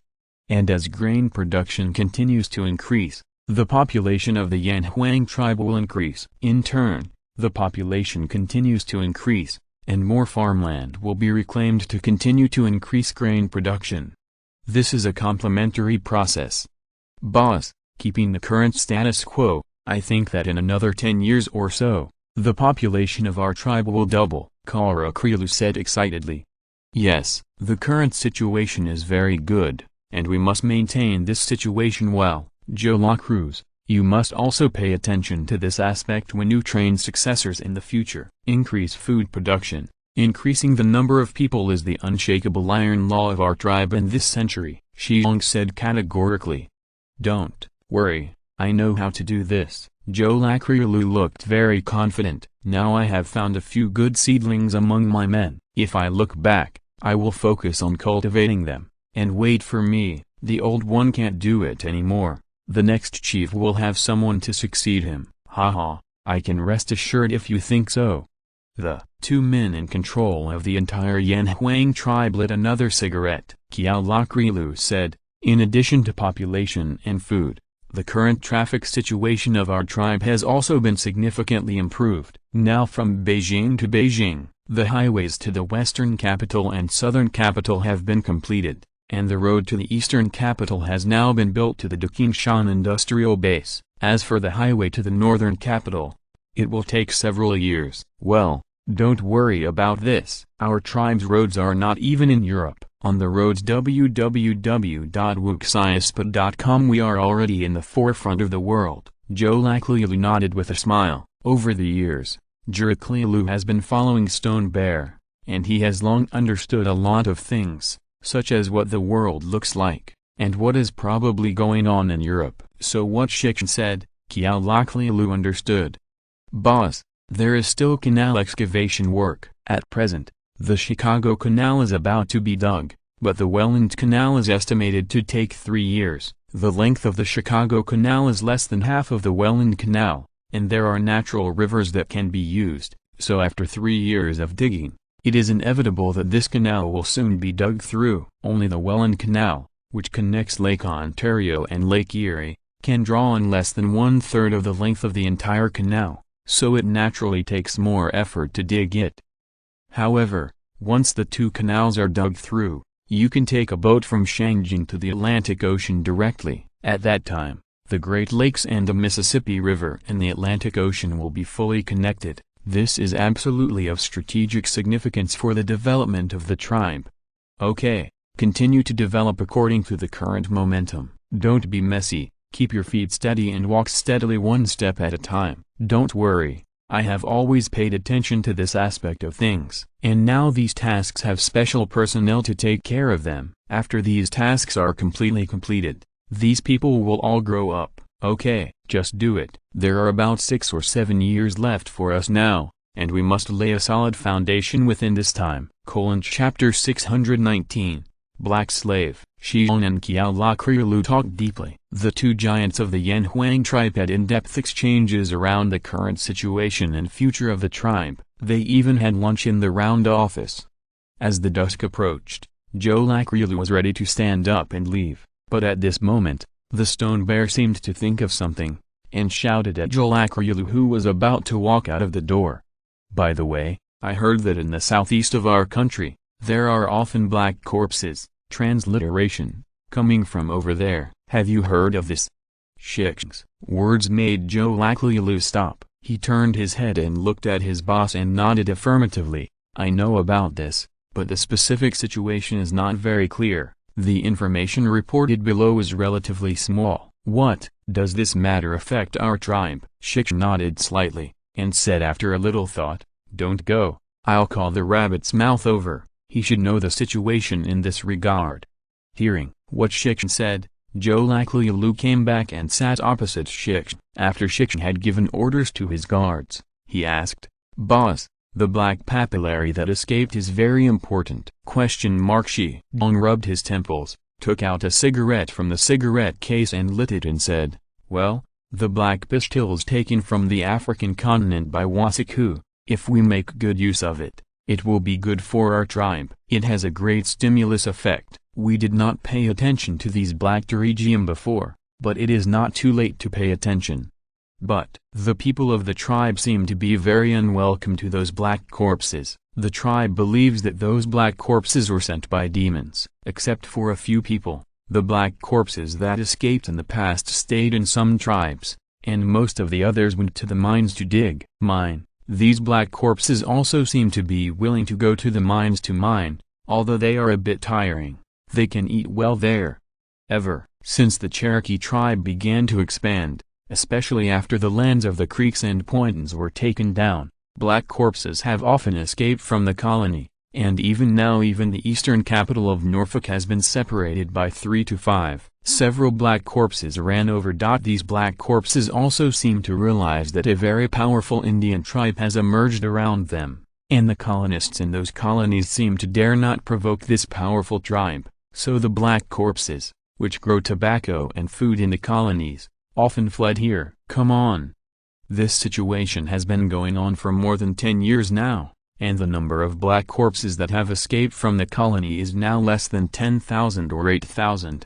As the leader of the tribe, Karaklilu naturally knew these black slaves who had escaped. It's just that he still doesn't know what these black slaves mean to the tribe. But Shi Xiong knows. In this era, the number of black corpses in North America is not a decimal, although there is no exact figure. Shi Xiong knows that when slavery was abolished in the United Kingdom in 1831, there were about 4 million black corpses living in the New World of North America.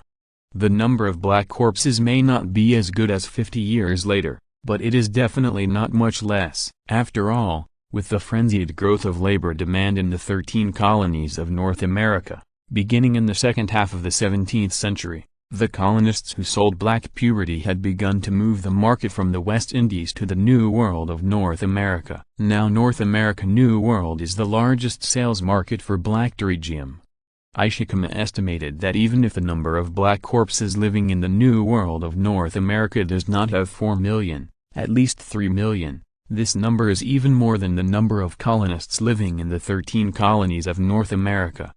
Black pterygium is indeed a very sympathetic group of people. Since the Portuguese began to sell pterygium from Africa in the 15th century, it has been selling pterygium for more than 300 years. Stone bears in previous lives have seen a figure, that is, during the 400 years of selling black pterygium, a full 10 million pterygium was sold from Africa to Europe, the West Indies and the New World of North America.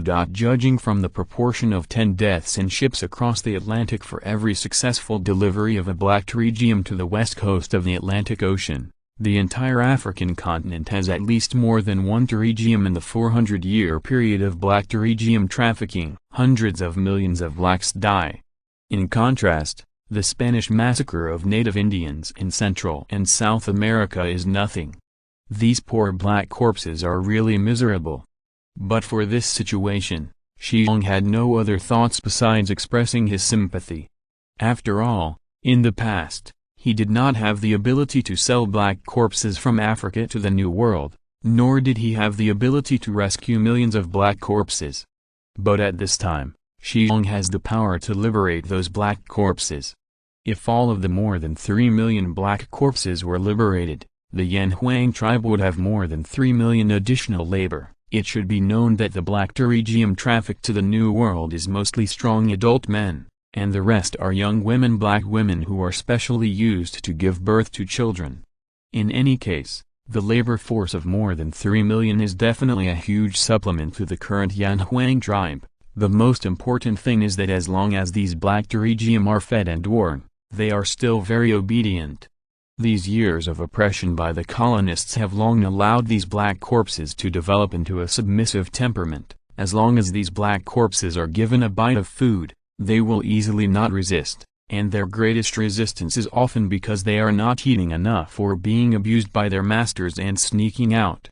Shi Xiong and Gaoshu talked about some information about black corpse. www.wuxiasput.com. Of course, Shi Xiong said, and Gaoshu listened. Well, many of the things Shi Xiong said were heard in the past.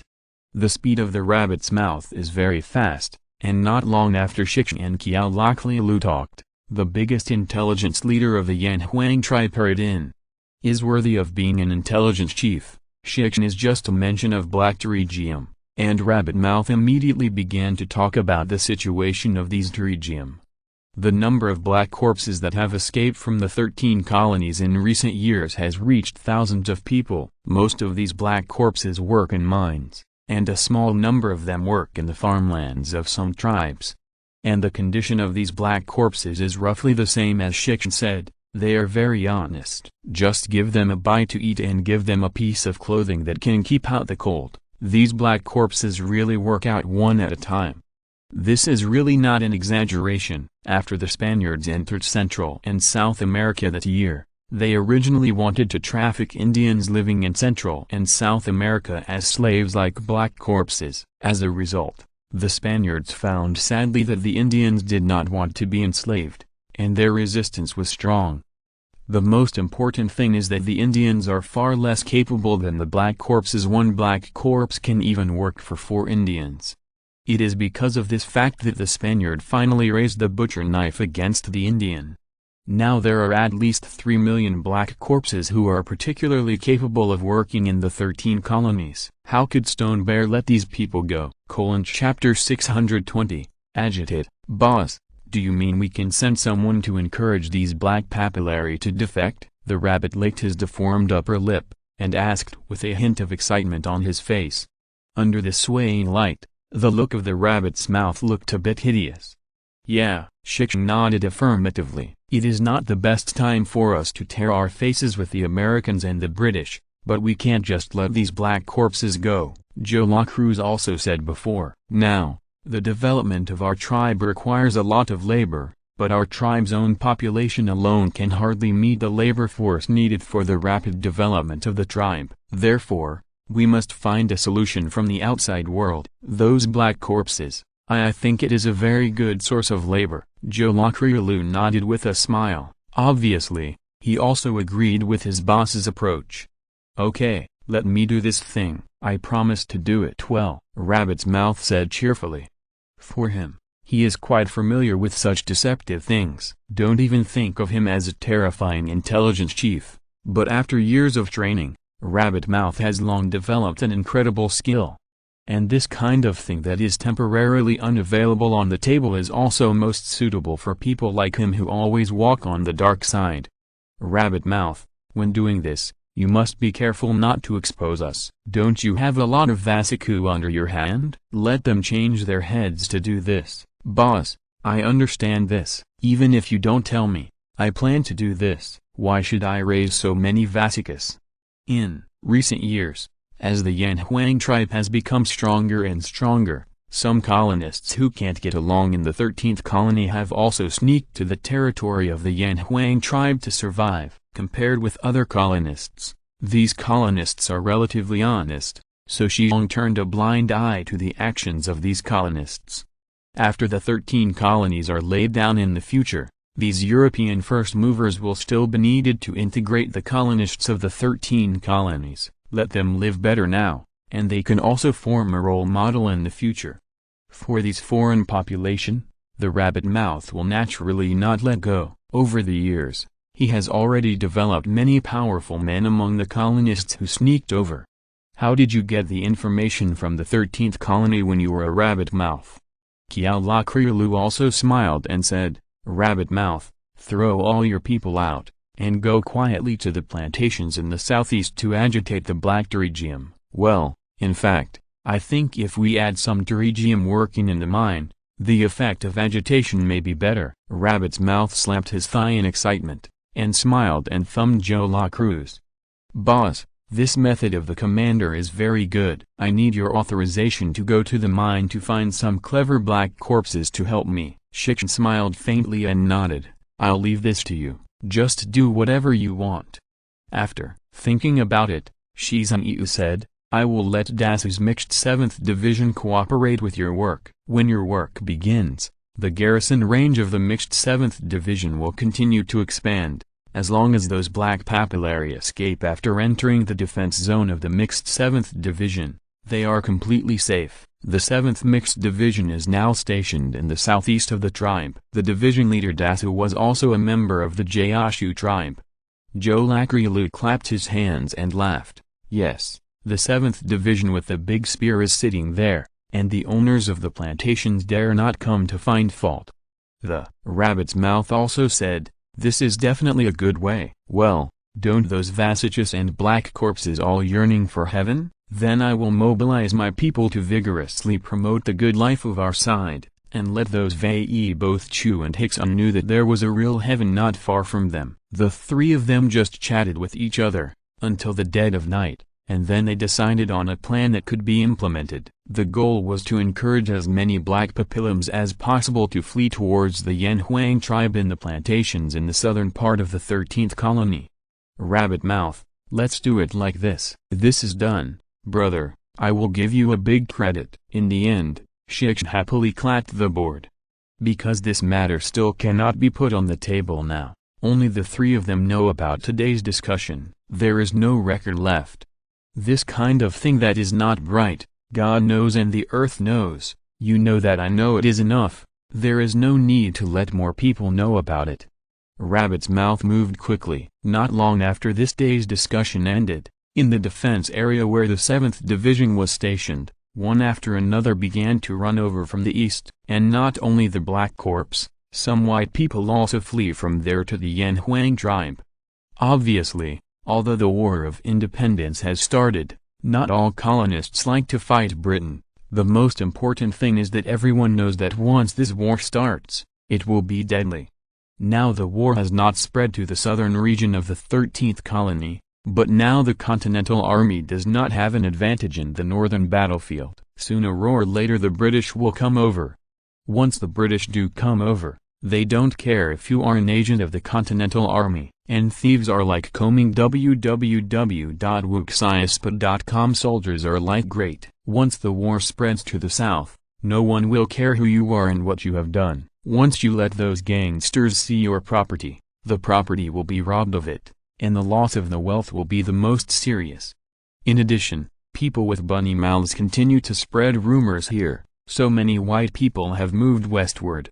Anyway, the 13 colonies have rebelled, and no one has listened to the rules that the King of England signed against the West. When life and property are seriously threatened, it is the best choice to flee west and enter the sphere of influence of that powerful tribe. The white people are busy running away, and naturally they will relax in the care of the black corpses in the plantation. As a result, the black Teregium also began to flee. In just a few months, there were tens of thousands of whites and black corpses who had escaped from North Carolina, South Carolina, and Georgia. For these people, Shi Xiong instructed the 7th Division to accept them all. Is a refugee anyhow? Protecting the refugees is the duty of our 7th Division. And these white people who had been fleeing in fear and the Black Corps, came to the Yanhuang tribe and found that the life here was really good, and these people quickly settled down.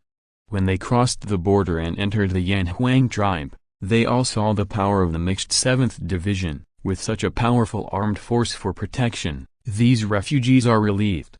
And Shi Xiong looked from the southeast to the northeast. There, a battle is about to start. If you're listening to this novel on a channel other than Fanfic World, it means they downloaded and uploaded it without effort. We cordially invite you to visit our channel, Mundo Fanfic Novelist. There you'll find the original version of this story and you can explore many other novels of various genres. We're waiting for you to immerse yourself in a world of incredible novels. Chapter 621.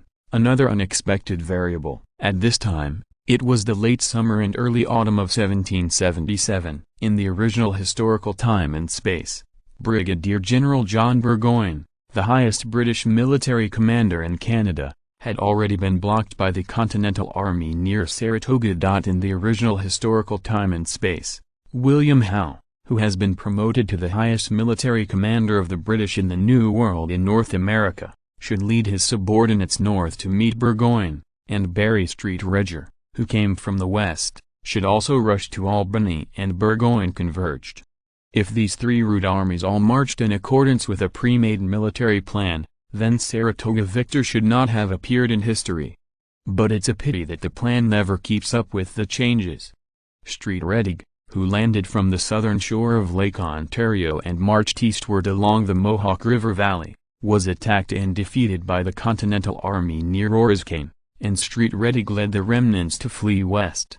If Street Redig knows to join Burgoyne anyway, then as Burgoyne's immediate boss, William Howe's approach is purely a pitman.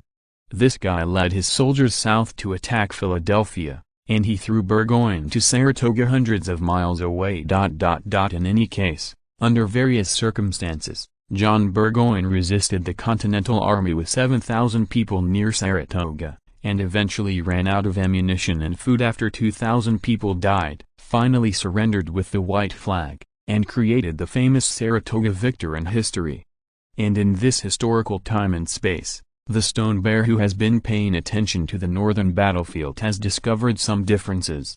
First of all, the cheating William Howe still failed to abide by the military plan he personally made and went north to join Burgoyne. Instead, the handsome army went south to attack Philadelphia. Now that Philadelphia is in danger, William Howe sees that victory is imminent, and he is still madly attacking Philadelphia.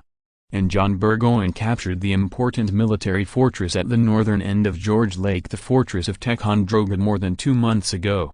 The fortress of Ticonderoga is an important military fortress guarding Lake George and Lake Champlain. After the fortress of Ticonderoga is taken, the land route from Montreal to New York is basically opened up. The successful victory of the fortress of Ticonderoga also made Burgoyne's troops high morale. In particular, most of the fighters led by Burgoyne were Indian fighters from Canada, looking forward to rendezvous with William Howe, so as to completely occupy the strategic advantage of the northern battlefield.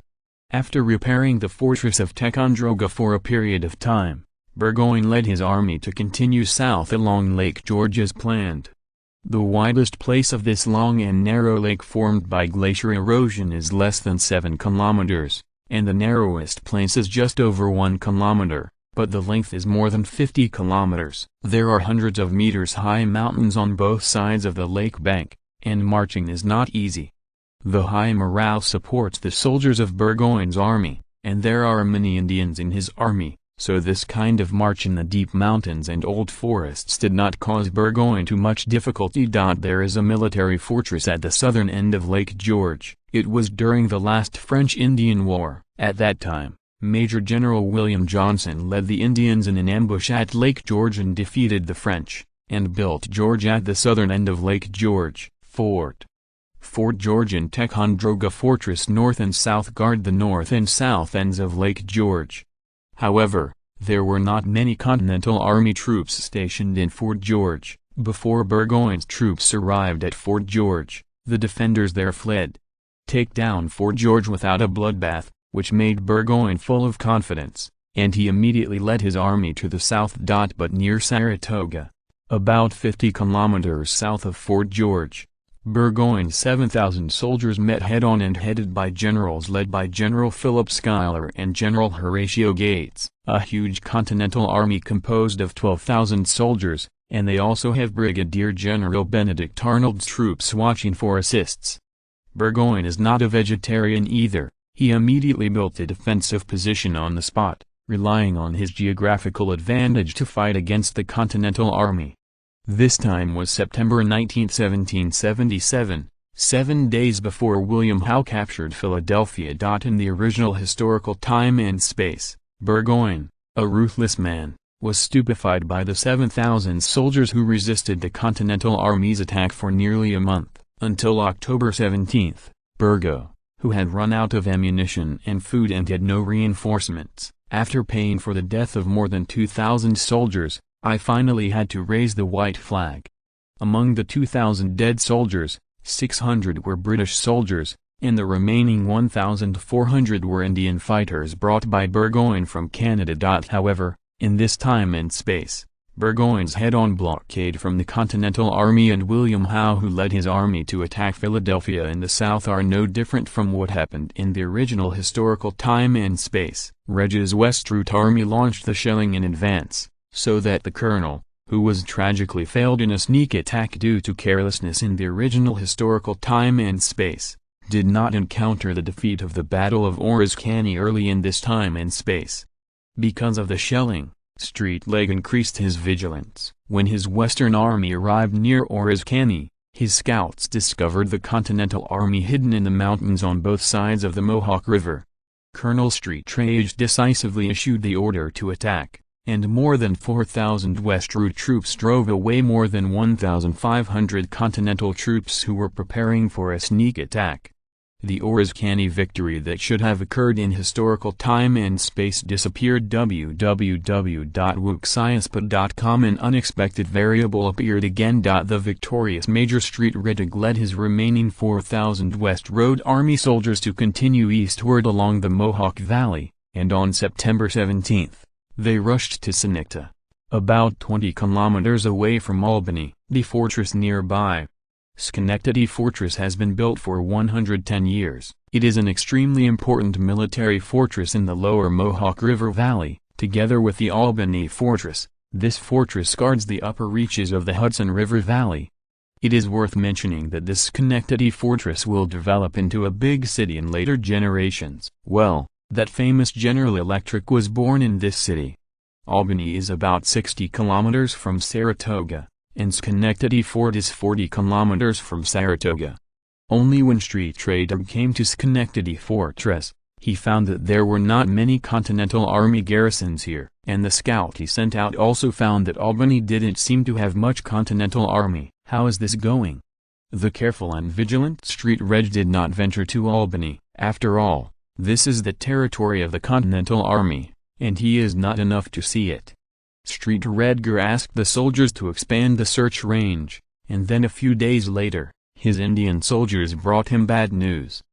About 40 kilometers northeast of Schenectady Fortress in Saratoga, a large number of Continental Army is besieging Brigadier General Burgoyne's army, and the army of General William Howe, who was supposed to go northward to join forces in Albany as planned, was nowhere to be seen. Chapter 622 Encirclement. In this era of no telephone and telegraph and no radio, it is very difficult for Street-Leg to know information hundreds of kilometers away from him. So, he couldn't even think of why General William Howe's troops didn't show up in Albany. This military plan was made by General William Howe himself. If William Howe's army was annihilated by the Continental Army, Street-Leg would not believe it. General William Howe commanded an army of nearly 20,000 people. If this army was defeated by the Continental Army, then Britain would stop fighting with the United States, and go back to Britain obediently. So, Street-Leg quickly came to a judgment, that is, General William Howe and his army should be caught by something. To be able to become a colonel, Street-Leg is naturally not a vegetarian. Compared to the Colonel Alston in the Detroit Fortress, Street-Leg has been able to fight all the way from the bottom, and the military literacy he should have is not bad at all. Therefore, although there is no exact information about William Howe, Street-Leg made the decision to move north and support Brigadier General Burgoyne in the first place. Street-Leg knows very well what his mission is, that is, to contain the Continental Army in the West, and eventually cooperate with Brigadier General Burgoyne and General William Howe. Now that William Howe is nowhere to be seen, Street-Leg can only take the initiative to move closer to the Burgoyne department. Not to mention that Burgoyne's department is now under the siege of the Continental Army, and the situation is very bad. His West-Route Army should support Brigadier General Burgoyne. The 4,000 West-Route Army, led by Street-Leg, abandoned the Schenectady Fortress, and marched quickly to Saratoga in the northeast direction overnight. Maybe it was because of the 7,000 soldiers who held Burgoyne head-on. Horatio Gates was very excited. As long as he can kill Burgoyne's army, then this battle will be his biggest victory since he became the commander of the Continental Army in northern New York. Horatio Gates didn't have the slightest worries about whether he could win the 7,000 people from Burgoyne. After all, there are as many as 12,000 Continental Army forces here, 12 to 7,000. And coupled with the preparations, Horatio Gates is not worried about whether he can swallow Burgoyne's army in one bite. Philip, have Arnold's forces cut off Burgoyne's back path? Horatio Gates asked without looking back while looking at the map. Beside him, a major general who was 7 or 8 years younger than him was also looking at the map. The Continental Army Major General was Philip Schuyler. Philip Schuyler pointed to a certain area on the map, then drew a line with his finger and said, "Arnold's troops have arrived at the predetermined position yesterday evening, and his troops have now cut off Burgoyne's flight from the north route. Now Burgoyne has been surrounded by us, he can't run." Horatio Gates nodded in satisfaction, with a happy smile on his face. And after taking a glance, Philip Schuyler next to him showed a helpless look on his face. Although Schuyler is 8 years younger than Gates, his qualifications in the Continental Army are higher than Gates'. As early as the year before, when the War of Independence broke out in 1775, Schuyler was named a major general and became one of only 4 major generals in the Continental Army at that time. At that time, Horatio Gates next to him was just a brigadier general, and his major general rank was promoted last year. Even in the first half of this year, Gates was only Schuyler's deputy. As a result, I didn't expect that the fortress of Ticonderoga where Schuyler was stationed would be beaten down by Burgoyne. Because of the defeat in this battle, Gates was named the Continental Army Commander of Northern New York, and Schuyler became Gates' deputy. Yes, the fortress of Ticonderoga, which John Burgoyne attacked in early July, was taken from Philip Schuyler. Philip Schuyler, who was defeated at the time, fled south with the remnants, and met Major General Horatio Gates and Colonel Benedict Arnold who were going north, and then the 3 parties formed the main force to block the Burgoyne Department, and successfully blocked the Burgoyne Department in Saratoga. In Schuyler's eyes, Horatio Gates' luck was really good. Not long after he had just become the commander of the Continental Army in northern New York, he encountered this battle that was almost destined to be a big victory. Even if it was, Keller didn't think that Burgoyne could escape from the encirclement of the Continental Army. And once this battle is won, this will greatly enhance Gates' reputation. In preparation for this battle, Gates brought in Albany and the garrisons in the Schenectady fortress, plus some guerrillas, gathered more than 12,000 in this small Saratoga area, thousands of Continental Army soldiers. And because of its preparation, the Continental Army also occupied favorable terrain, and surrounded Burgoyne's 7,000 soldiers in a small encirclement. If there is enough heavy firepower, then the annihilation of the Burgoyne Department does not require much consumption. Unfortunately, in order to block the Burgoyne Department, the Continental Army did not carry enough heavy firepower. Coupled with those Indian warriors under Burgoyne's fear of death, so this battle may take a long time. But this is not a problem. As long as the Burgoyne's department can't jump out of the encirclement, then it is almost a certainty to eat this unit.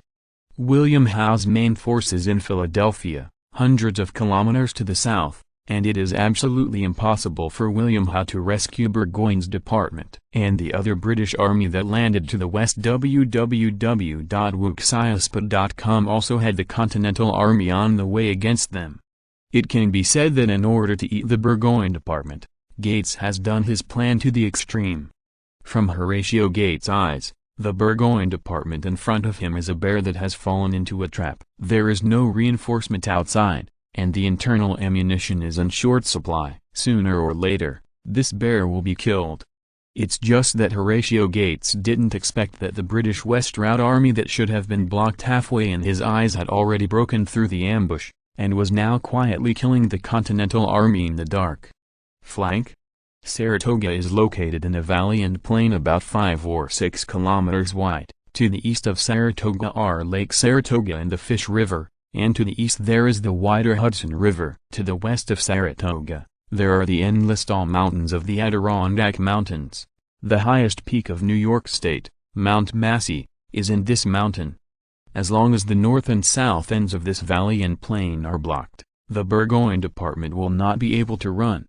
This is also the encircled location carefully selected by Horatio Gates. But when Horatio Gates thought that the siege was perfect, there was a continuous burst of gunfire in the mountains on the west side. The gunshots made Horatio Gates and Philip Schuyler's faces changed. In order to prevent the Burgoyne department from escaping to the mountainous area to the west, Gates arranged a defensive force composed of more than 1,000 people on the edge of the mountainous area, and this sudden gunshot came from that direction. Chapter 623, Ruthless. Although the night was dark, the movement of 4,000 people was still not small. Even if Street Redige's subordinates were careful, they were eventually discovered by the Continental Army. Since has been discovered, don't hide it at all.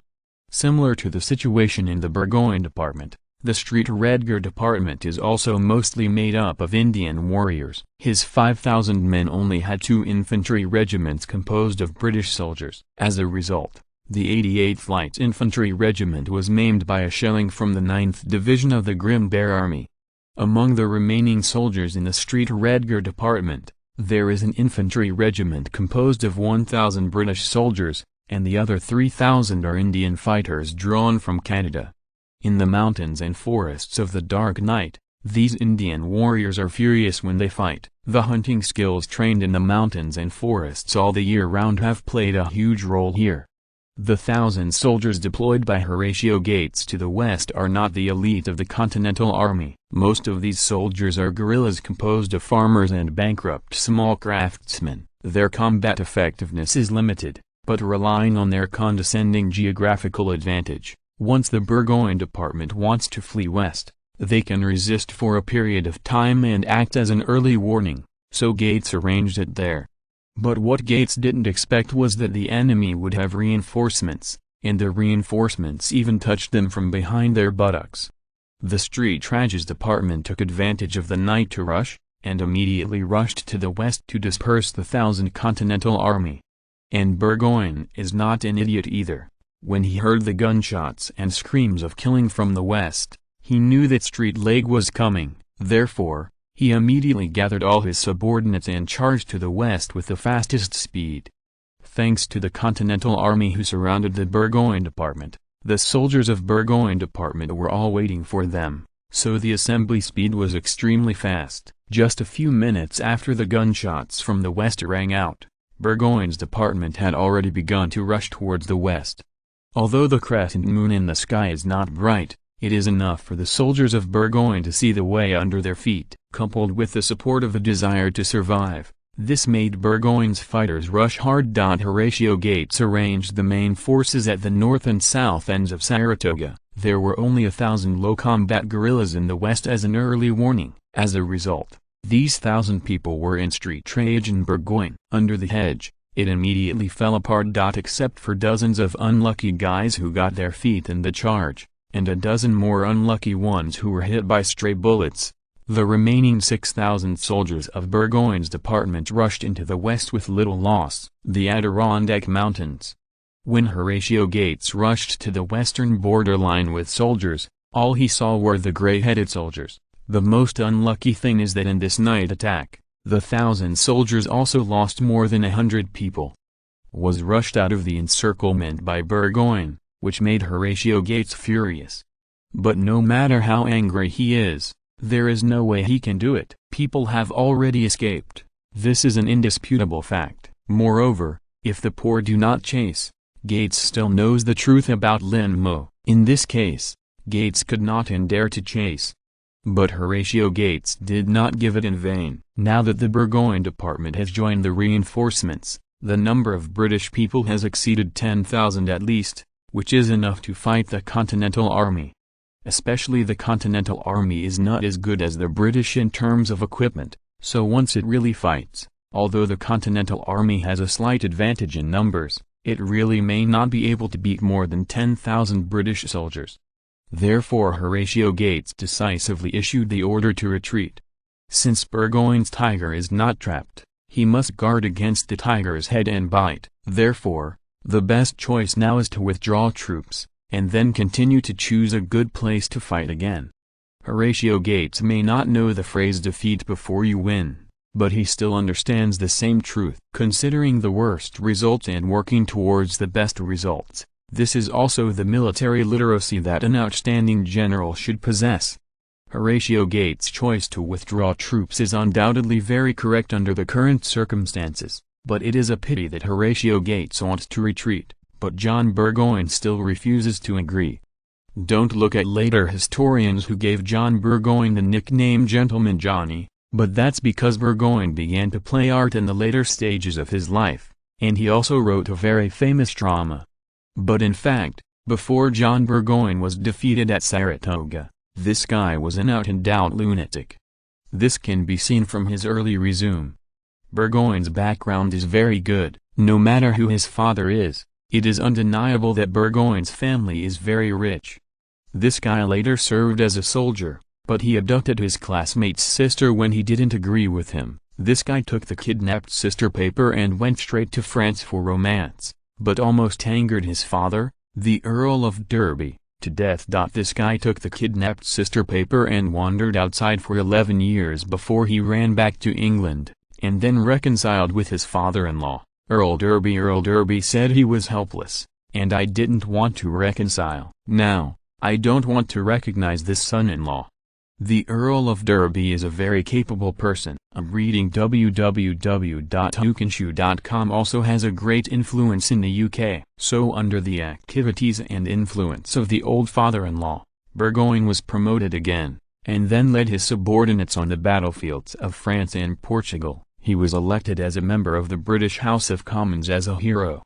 Because of the outbreak of the War of Independence, the ambitious Burgoyne came to the New World in North America, responsible and commanded the Battle of Bunker Hill, and was later transferred to Canada as the highest military commander of the British Army in Canada. In the original historical time and space, in Saratoga, the 7,000 soldiers he led were surrounded by the Continental Army, but he insisted on staying in the encirclement for a full 28 days. He would not surrender to the Continental Army if he had no food available. These things are enough to prove that Burgoyne is a ruthless person. Be cruel to yourself, even more cruel to the enemy. If Horatio Gates' troops can directly encircle Burgoyne until it runs out of ammunition and food, just like the original historical time and space, Burgoyne will definitely be unable to jump. But now, how can Burgoyne, who escaped his birth and has reinforcements and ammunition supplies, give up revenge? After all, in the past few days of being surrounded, 200 to 300 people under Burgoyne's men died under the guns of the Continental Army. The most important thing is that Burgoyne can't swallow this breath. Was so overshadowed by Horatio Gates, and almost died. As a ruthless person, if he didn't take revenge, wouldn't he be too sorry for the word ruthless person? Chapter 624, Raid. Burgoyne did not escape into the mountains and forests in the dark as Horatio Gates had imagined after escaping that night. In fact, let alone Horatio Gates, even Burgoyne's subordinate, Colonel Barry Street Reddig, was taken aback by what Brigadier General Burgoyne had just said. Without dressing, we marched north overnight, and I will show up on the back of Benedict Arnold tomorrow morning. Burgoyne's face looked extremely hideous under the shining light of the ever-changing bonfire. Dare to break Lao Tzu's back, dare to surround Lao Tzu. Burgoyne gritted his teeth. Now Lao Tzu is running out, don't even think of Ontario, Barry. I think that Horatio Gates will do. I thought we were fleeing west into the mountains, but we didn't do that. We were going to attack Benedict Arnold in the north by surprise. When Horatio Gates dared to divide up and block me, we took advantage of Benedict. When Arnold's power is weak, him hard. Otherwise, we won't have such a good chance when Benedict Arnold and Horatio Gates meet at dawn. Although Burgoyne, the ruthless man, was telling Street Leg about his thoughts and judgments, he was only telling them. Street Leg had no right to refuse, because when Burgoyne said these words, he had already decided to take Benedict Arnold in the north first. In fact, in terms of physical strength alone, the soldiers of Street Reddig are not as good as the soldiers of Burgoyne. After all, Street Leg came all the way from the west, and there was almost no repair in the middle. Although Burgoyne was surrounded by Horatio Gates, his subordinates were defensive within a few days and hardly consumed physical energy. So, when Burgoyne decided to march north, more than 10,000 people immediately took action in the mountains and forests. Fortunately, most of the soldiers of Burgoyne and Street Reddig are Indian soldiers. They are good at moving in the mountains and forests, so the marching speed is not slow. When the moon was sinking, the sky came to the darkest stage of the day. But in the darkness where they can barely see their fingers, more than 10,000 people in Burgoyne walked in the mountains and forests most of the night, and with the help of a forest, they quietly touched the north of Benedict Arnold. And at this time, Benedict Arnold had just received news from Horatio Gates that Burgoyne had escaped the encirclement with the help of reinforcements. Of course, this news came with an order to retreat southward early tomorrow morning. Benedict Arnold was not surprised at the withdrawal order from his boss. Arnold is also a highly qualified general. After learning that Burgoyne was born on the run, he almost immediately realized that the 3,000 people he led had become a lone army.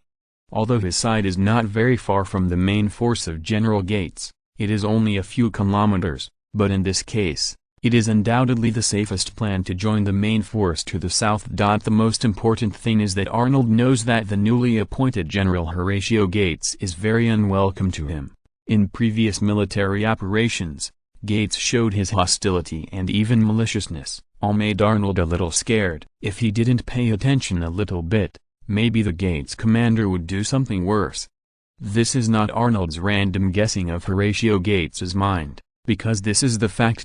In the original historical time and space, after Horatio Gates became the commander of the Continental Army in northern New York, he showed great hostility to the victorious Benedict Arnold, perhaps out of jealousy. In the previous Battle of Freeman Farm, Gates rejected Arnold's proposal twice. If it weren't for Burgo's escape, then in 7 or 8 days, when Gates reported to the Continental Congress, he would not say a word about Arnold's feats in the Battle of Freeman Farm, and Arnold would have heard of it immediately. I protested to Gates and asked him why you obliterated my achievements. As a result, Gates not only did not explain, but also used the power of the commander-in-chief to directly remove Arnold.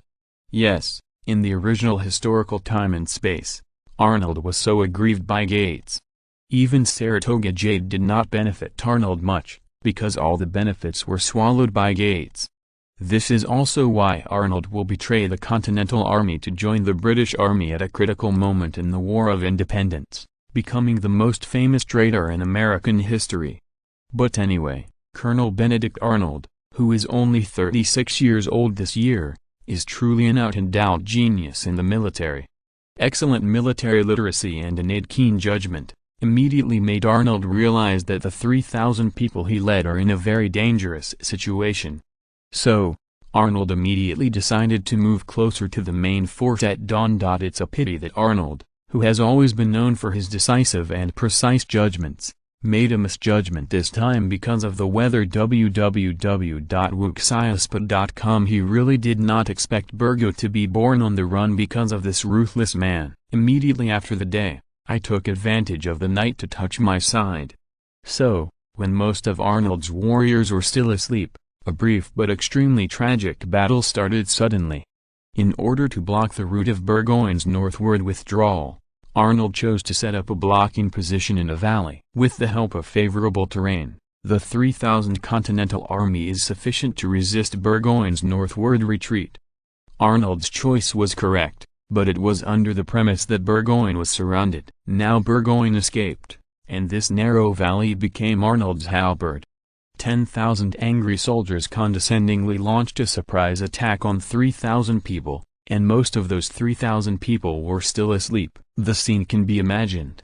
The sound of gunshots, the explosion of grenade thrown by grenadiers, the howls of the wounded, and the roars of personnel are intertwined together, resounding through the world during the darkest period of time before dawn. The flame from the muzzle of the musket, the fire caused by the thrown torch, and the brightness of the moment when the grenade exploded, completely disrupted the darkness here. I don't know how many bullets poured down in the darkness, how many people fell to the ground, let alone how many people were swallowed by the raging fire. Countless wounded people wailed on the ground, countless war horses were frightened and galloped, countless lives became dead souls at this moment. Anyway, within these short tens of minutes, when the sky on the east had just begun to turn white, the position where Arnold was stationed had completely turned into a hell. Chapter 625, The fall of the first generation of legends. Shi Xiong didn't see the battle in Saratoga with his own eyes, he only knew the situation there through the continuous radio telegrams sent from there. As early as Amoka ordered the shelling of Berry Street Redig's westward army, the soldiers from the Divisional Reconnaissance Battalion under the 9th Division were dispatched.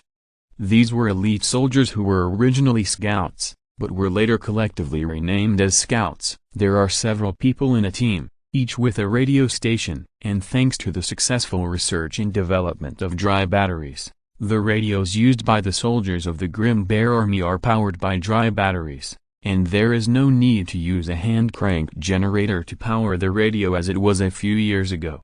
In this way, the size and weight of the radio station are reduced a lot, and 2 people can carry a set of radio stations. One soldier carries the radio, and the other soldier carries the dry battery. The soldiers of these reconnaissance battalions have no other tasks. He is responsible for following Street Redig's troops all the way, and then telling the commander behind by radio what they see from a distance. For example, the first telegram sent by the soldiers of the reconnaissance battalion is very simple. At noon on September 13th, near Oriskane, 4,000 British people found the 1,500 Continental Army in ambush and defeated the Continental Army. The loss is small. Is just a few dozen words like this, which explains what Street Reggae encountered in Oriskane. In the original historical time and space, Street Leg's troops were beaten in a beautiful ambush by the Continental Army in Oriskane. In the end, Street Leg was beaten and fled westward, not as planned in Burgoyne. The confluence eventually led to Burgoyne being made dumplings by Horatio Gates. But in this time and space, Street Reg's troops defeated the ambushed Continental Army, which made Saratoga a great change that was supposed to happen. There are also telegrams like those sent in later, which clearly record the itinerary of Street Redig's troops. On the evening of September 17th, the British arrived at the Schenectady fortress and occupied the fortress. Then the British sent a large number of soldiers to investigate around. We were found, but the British did not dare to attack us. At noon on September 22nd, the entire British army in Schenectady fortress dispatched to the north-northeast, and then arrived at Saratoga at night. On the night of September 22nd, the British fought with the Continental Army. Another British group who was besieged by the Continental Army took the opportunity to escape the encirclement. After the 2 British groups merged, they continued northward and raided another British group in the early hours of September 23rd. The battle was short and fierce. In less than an hour, about 1,000 people were killed on both sides and even more injured. Later, the British retreated into the forest. A series of messages clearly outlines the marching route of the Street Regue, and finally tells the 2 battles that took place that night. Through this information, Shi Xiong can imagine what the 2 battles that night were like. Obviously, because the Street Radigens department was not ambushed as in the original historical time and space, they easily arrived near Albany, and through reconnaissance they discovered the Burgoyne department which was besieged by the Continental Army in Saratoga. So the Street Radigens department attacked decisively, attacked Horatio Gates' department in the dark, and successfully rescued the besieged Burgoyne's department. After the 2 joined forces, Burgoyne launched another attack and launched an attack on the Arnold department of the Continental Army in the north. Although I don't know the casualties of Arnold's department, Shi Xiong can guess that the casualties of Arnold's department must be serious. The Saratoga Pass in history finally did not take place in this time and space. Ishikama guessed right. The Arnold's department, which was violently attacked by the Burgoyne's department, did lose a lot. Strictly speaking, the loss of the Arnold's department in this battle could not be described by the large losses. If Shi Xiong saw the tragedy of Arnold's department with his own eyes, he would definitely give the Arnold department a label definition being crippled. That's the truth. Benedict Arnold led the 3,000 Continental Army, under the angry Burgoyne's revenge. A total of more than 700 people were killed, and more than 2,000 people were injured. The entire Arnold department has fewer than 300 people able to maintain a full circle. The most important thing is that, as the supreme commander of this force, the body of Benedict Arnold was also found. This prestigious Continental Army general in the original historical time and space, later rebelled against the United States to join the British, and became the greatest traitor in the history of the founding of the United States by later American historians. He was hit with 4 arrows and 3 more bullet holes. The deadliest arrow shot through his neck from the side, and a lead bullet pierced his lungs. Therefore, this famous general, who was born in poverty in the original historical time and space, but formed his own militia company to resist the start of the British when the Independent War broke out. This led his army to capture the fortress of Ticonderoga, and then led the 500 Army. The soldiers spent 8 weeks rushing for 600 miles to make a surprise attack on Quebec. This general, who failed in the surprise attack on Quebec, but used the improvised warship he built to resist the British warship in the subsequent Lake Champlain blockade. This led his army to attack. Burgoyne, despite being removed by Horatio Gates, still relied on his unparalleled prestige to allow countless Continental Army forces to voluntarily follow and eventually defeat Burgoyne's generals. He died silently so that he was supposed to be famous on the battlefield. Benedict Arnold, who is only 36 years old this year, is an out-and-out military genius. In the original historical time and space, although he later defected to the British because of high-level persecution by the United States, it is undeniable. However, in the early days of the War of Independence, without the Arnold Colonel www.wuxiaspot.com, the success of the War of Independence is still unknown. He captured the fortress of Ticonderoga at the beginning of the War of Independence, and handed over the munitions and dozens of cannons seized in the fortress of Ticonderoga to Watson, so that Watson had heavy weapons. Although the surprise attack on Quebec was unsuccessful, but with a simple self-built warship on Lake Champlain, it successfully prevented the British Commander-in-Chief Callan from pursuing it. Only these 2 things are enough to prove Arnold's boldness and carefulness and his outstanding military qualities. Later, Mann, a well-known American military scientist and author of Sea Power, commented, "There has never been a force, whether it is a large or a small force, that can do better than Arnold, or die more gloriously." The Army's victory in Saratoga should be attributed to Arnold's fleet of invaluable time. Even if Arnold was forced to rebel later, no one can deny his magnificent military exploits for the Continental Army in the early days of the Independent War. It's just this generation of legends who have a reputation in the original historical time and space, but in this time and space has fallen because of a small change. End of this chapter. Thank you very much for reaching the end. Don't forget to like. Looking for more exclusive content and immediate access? Subscribe to our Patreon. Remember, every like, subscription, or donation encourages us to continue. Thanks to everyone. See you in the next video.